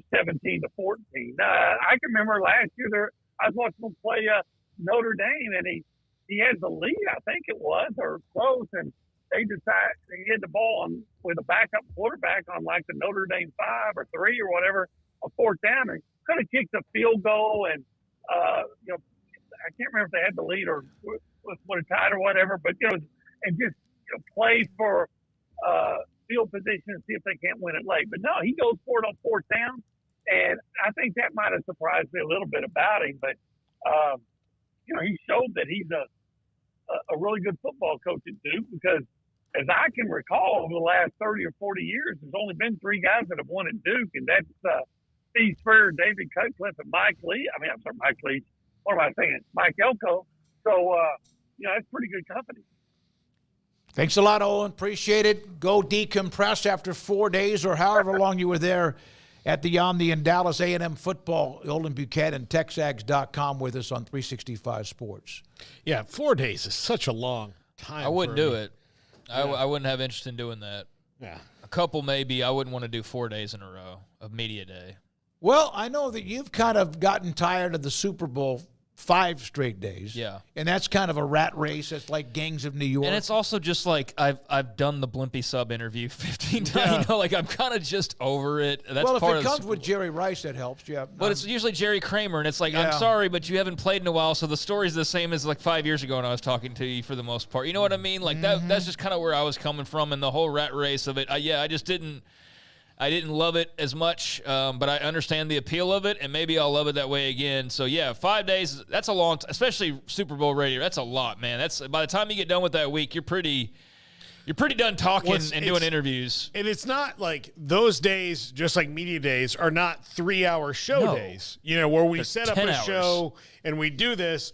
We're there all day long getting stuff and preparing for it. Now, it makes inside the show a little bit easier because you can play recorded stuff, but it doesn't mean that we really haven't done twice as long as what we're normally doing. And then what happens during the show is we'll be playing a recorded thing, and then somebody we thought we weren't going to get will walk up and be like, hey, can you take this coach in 10 minutes? And you're like, yeah, we can. Like, so then we're, you kind of moving around. So it's a lot of different animals. It's great. It's fun. Great, but it's fun. But it, like, for 4 days straight at an event, especially that's a propaganda thing, you kind of would be like, all right, yes, we get it. You're great. It means more. Blah, blah, blah, blah, blah. Yeah, that's what I'm saying is, Radio Row's one thing at the Super Bowl.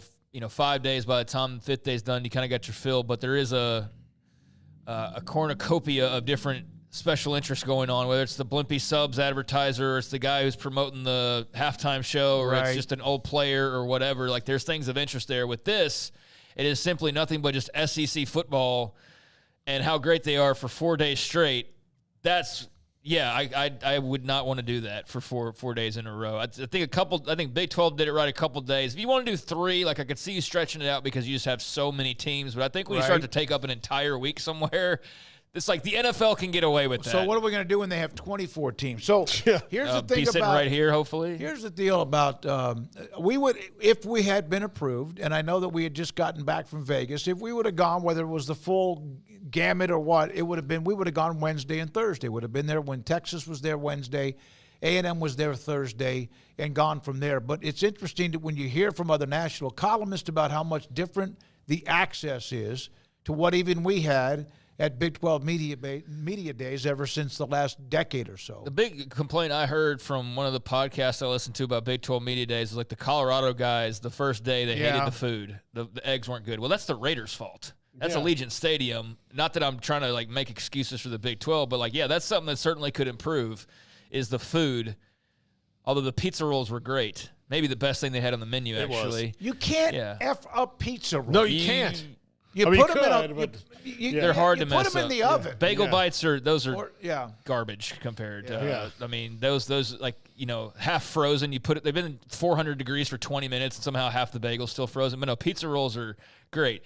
Beyond like the buffet that some media didn't like day number 1 because the scrambled eggs were too runny. Everything else was great. Like, I mean, that's nitpicking. Is like the food wasn't the best that it could have been versus maybe what it was a year ago. But beyond that, like, in terms of access, there were a couple of coaches we couldn't get, but I think we had our fill by the time it was all said and done. And it sounds like a lot of guys who've been at SEC Media Days the last couple of days have had their fill as well and are ready to turn the page and start marching towards ACC Media Days coming up here in the start of next week. Well, the one thing about AT&T Stadium, Jerry's going to make sure the food and what he delivers is going to be amazing. That's what he's always done. When we were there for Big 12 Media Days, really anywhere, if I was to say as far as the breakfast or whatever, it just, I could see where it wasn't the best, but you're talking about Colorado guys like those who are covering Colorado? Yeah. Okay.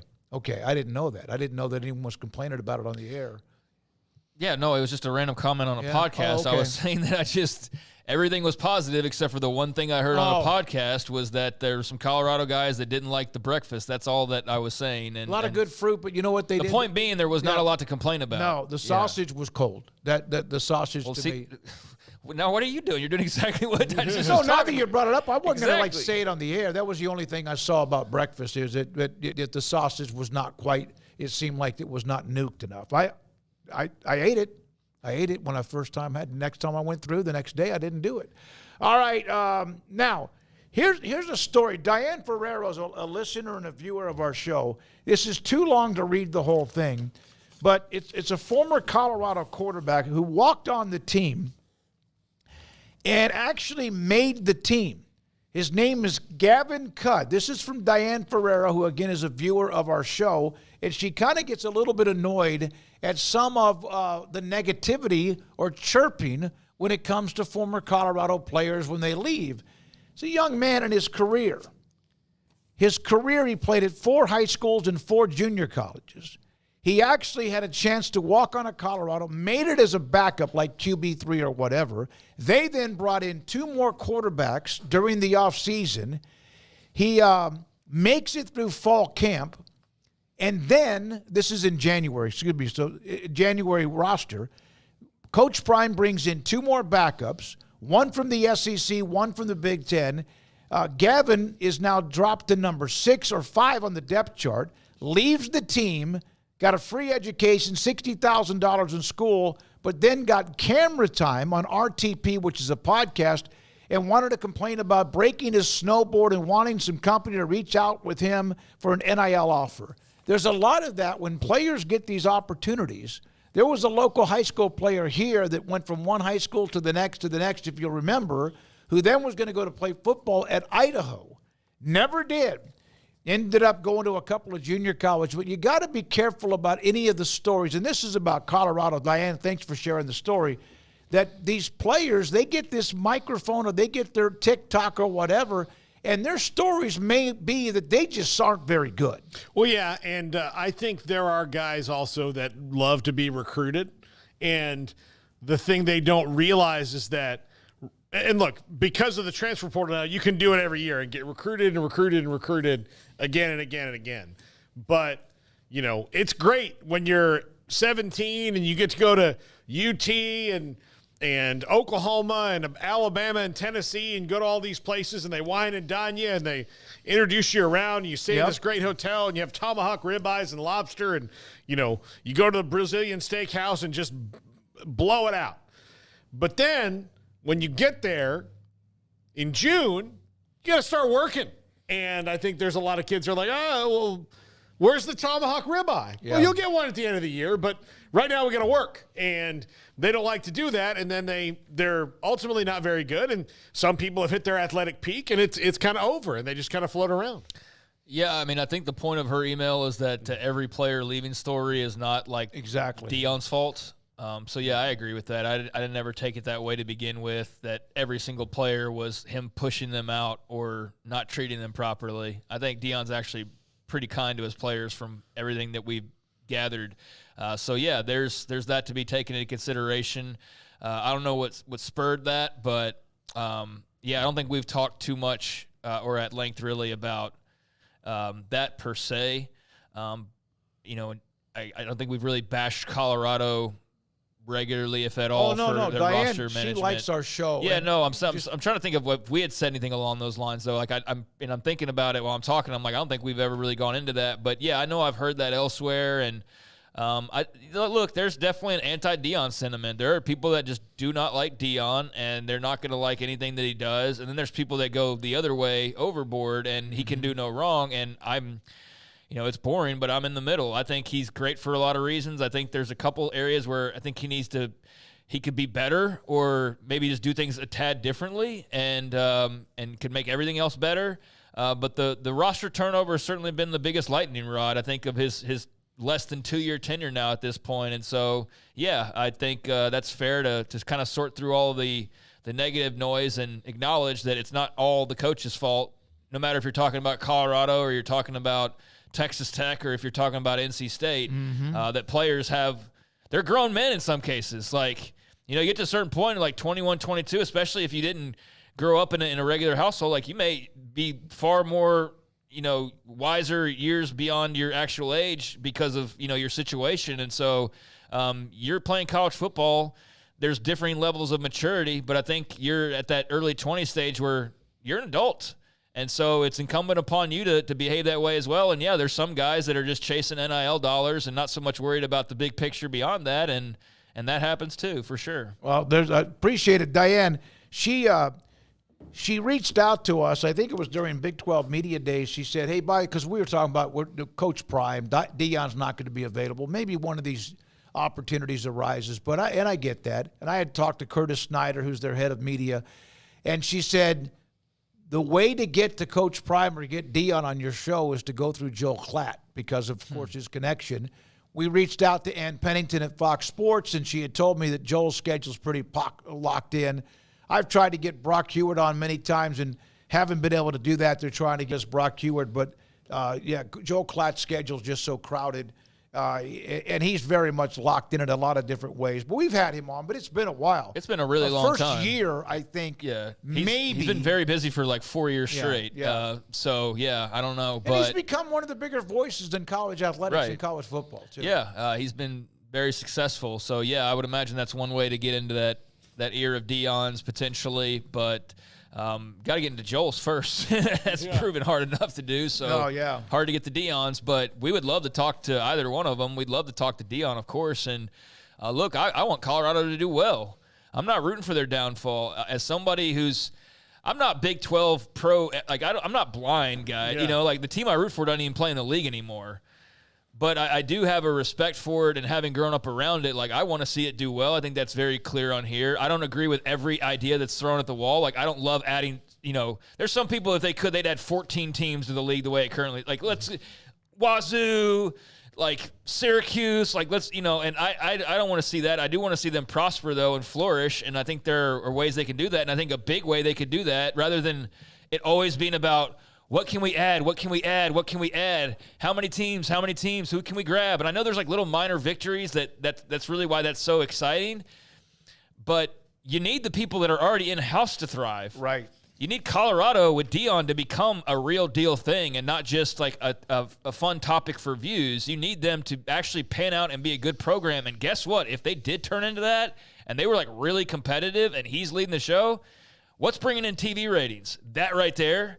Yeah. Versus let's add the Pacific Northwest. You know what I'm saying? Like there's so much always on the what's next that I think like one of the best things that could happen, and some people just wouldn't want to see it because they don't want to see Deion thrive, but one of the easiest alley-oops you could have would be for Colorado to thrive and to bring in those viewers that they were doing in the early part of next year, and that could go a really long way. And then that K-State Colorado game has some meaning behind it, and then every week matters, and then that gets other teams involved, and that makes the race more interesting. So, I think Deion in Colorado is one of those storylines that could really blossom and take the Big 12 to new heights. They need the numbers that they produced last year.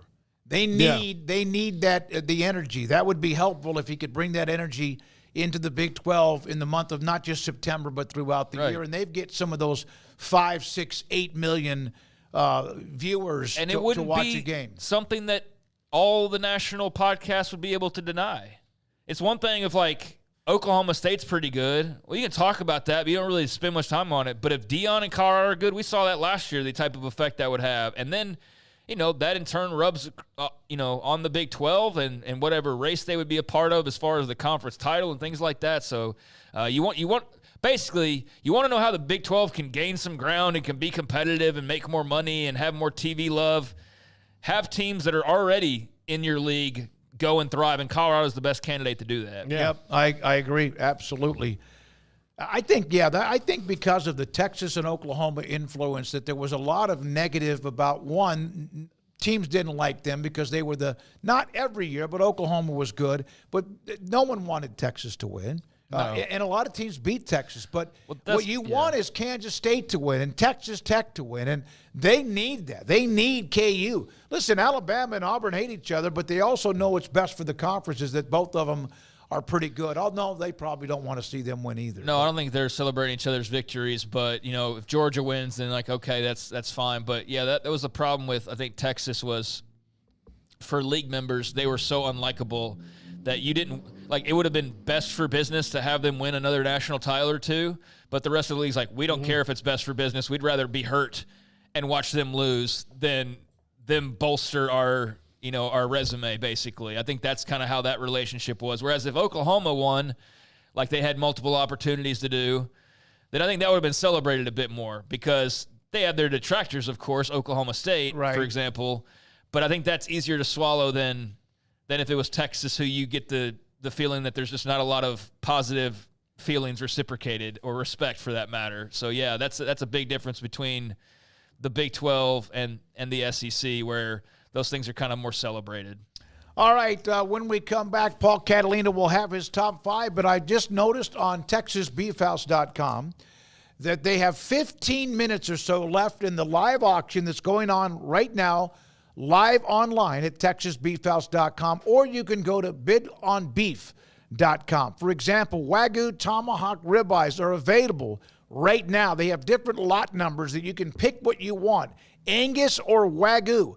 Wagyu New York strip steaks right now. They're available. You can go in, register, although this is pretty late because there's 15 minutes left. Register your name, create an account, and then go bid on some of these Wagyu and Angus steaks that are there.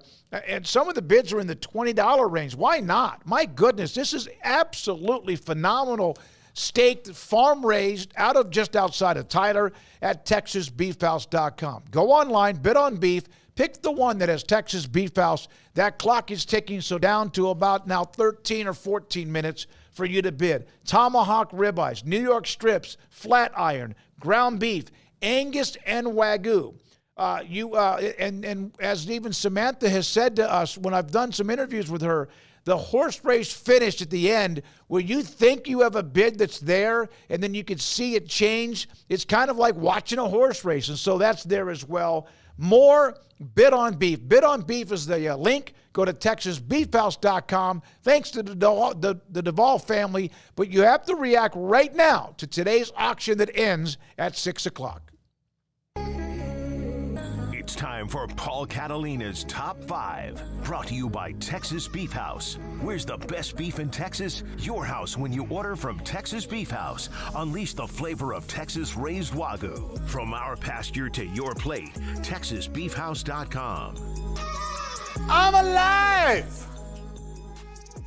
I'm just gonna level with you people here, and if you weren't here at the beginning of the show to hear the aftermath of the keg stand, I feel fine. I wasn't hungover.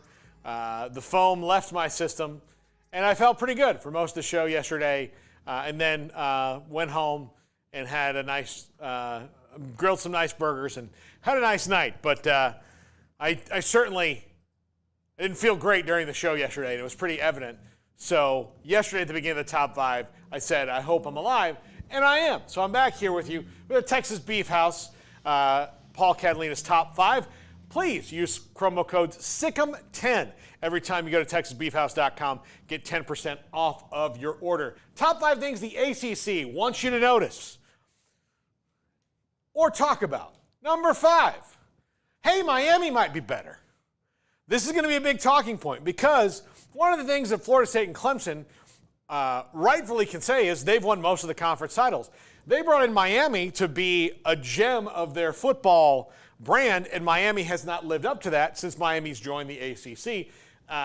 And so, hey, Miami might be better is a big quote. I'm, of course, using the picture of Dwayne Johnson, The Rock, one of their all-time great defensive linemen and celebrities that went to the University of Miami.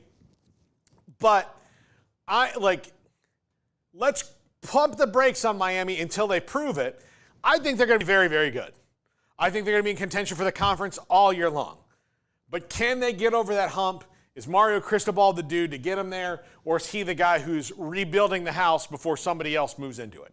We'll see. He's got some time, but they're going to talk a lot about this. Like, hey, this team might be good. NC State's probably going to be pretty good. Like, Florida State and Clemson aren't the only things that we have. Somebody else has got to win the conference then other than those two. Number 4, everyone else is happy, right?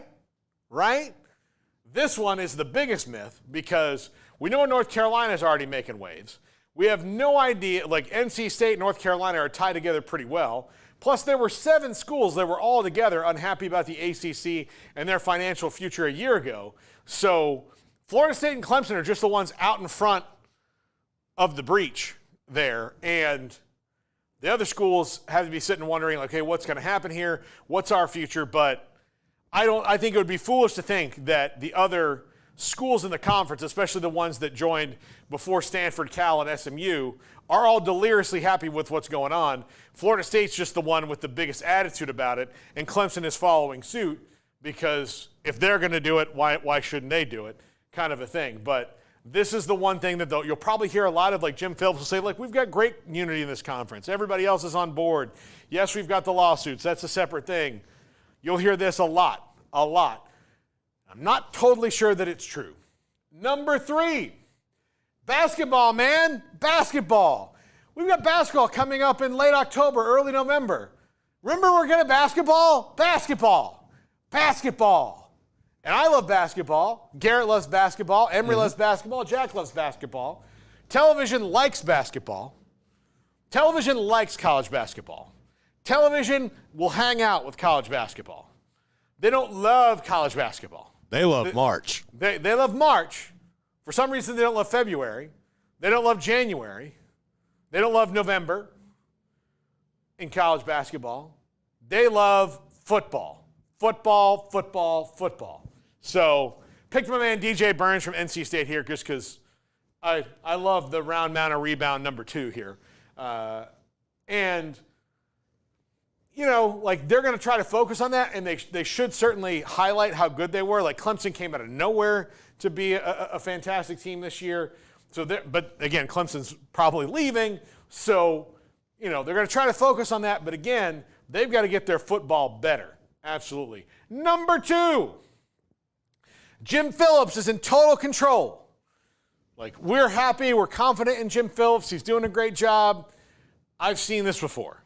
Jim Phillips was a very good commissioner for the last era of college football. Very good. He is not set up for the new era of college football. Greg Sankey is running circles around him. They're like, look, and I know that Brett Yormark may bite back a little bit when they talk about Big 12 schools. Greg Sankey's out there talking that Georgia got snubbed from the playoff too last year, and Jim Phillips will not say a word about it. Even when asked, he'll be diplomatic, which is fine. But the bottom line is you're letting Greg Sankey run circles around you. And I'll even go so far as to say this. Outside of the expanded Big Ten, if you take the Big Ten as it sat until this year, your conference was as good as their conference, top to bottom, yet you never told anybody that. Tell me, like, so you've got 3 elite teams, Ohio State, Michigan, Penn State, and Michigan just kind of back in being an elite team the last few years under Harbaugh, and you had Clemson, Florida State winning national titles. You had, you know, some pretty good North Carolina teams in there. You had a very good Pitt team in there one year with Kenny Pickett, and you didn't highlight this at all, really? You didn't say, hey, we're as good as them? That stuff never came out. But the Big Ten is worth $90 million a year. You've got another big conference yourself, and you're worth $60 million less. Why?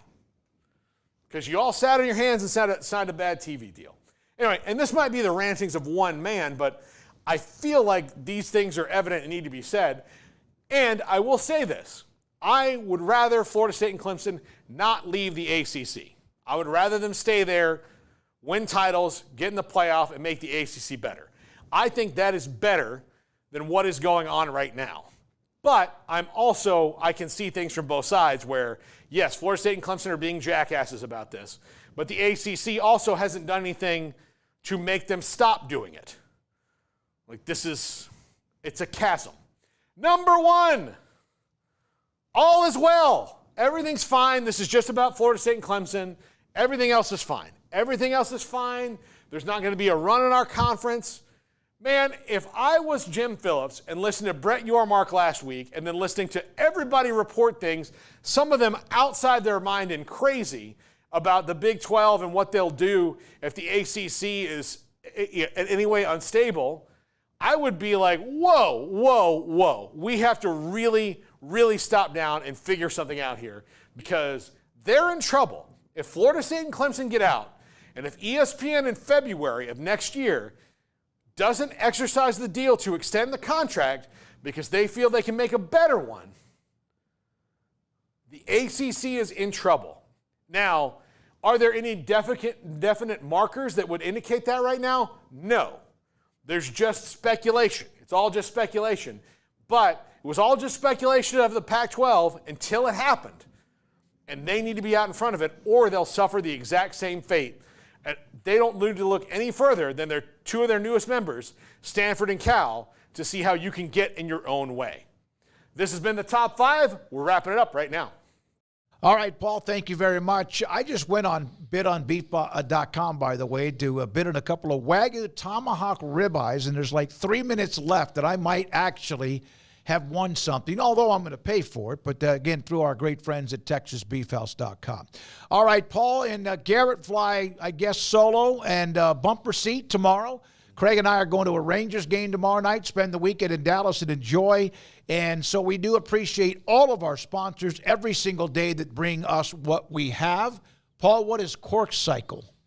Corkcicle. Corkcicle is they're insulated cups. They're great. I have an FSU one. They've unfortunately stopped making their college products line, but they're still great. They've got other stuff. I should have brought it today. Corkcicle.com is where you can make every sip an experience, so shop today. Yeah. All right. Also, thanks to Garrett Ross, Emery Winter, Jack McKenzie's taking some time off, a nice needed vacation up in Green Bay, Wisconsin. And then also thanks to Levi Caraway, who's always doing something too. Thank you very much for everybody that's been a part of today with Craig Smoke and Paul Catalina. I'm David Smoke. Have a great Thursday night and good night.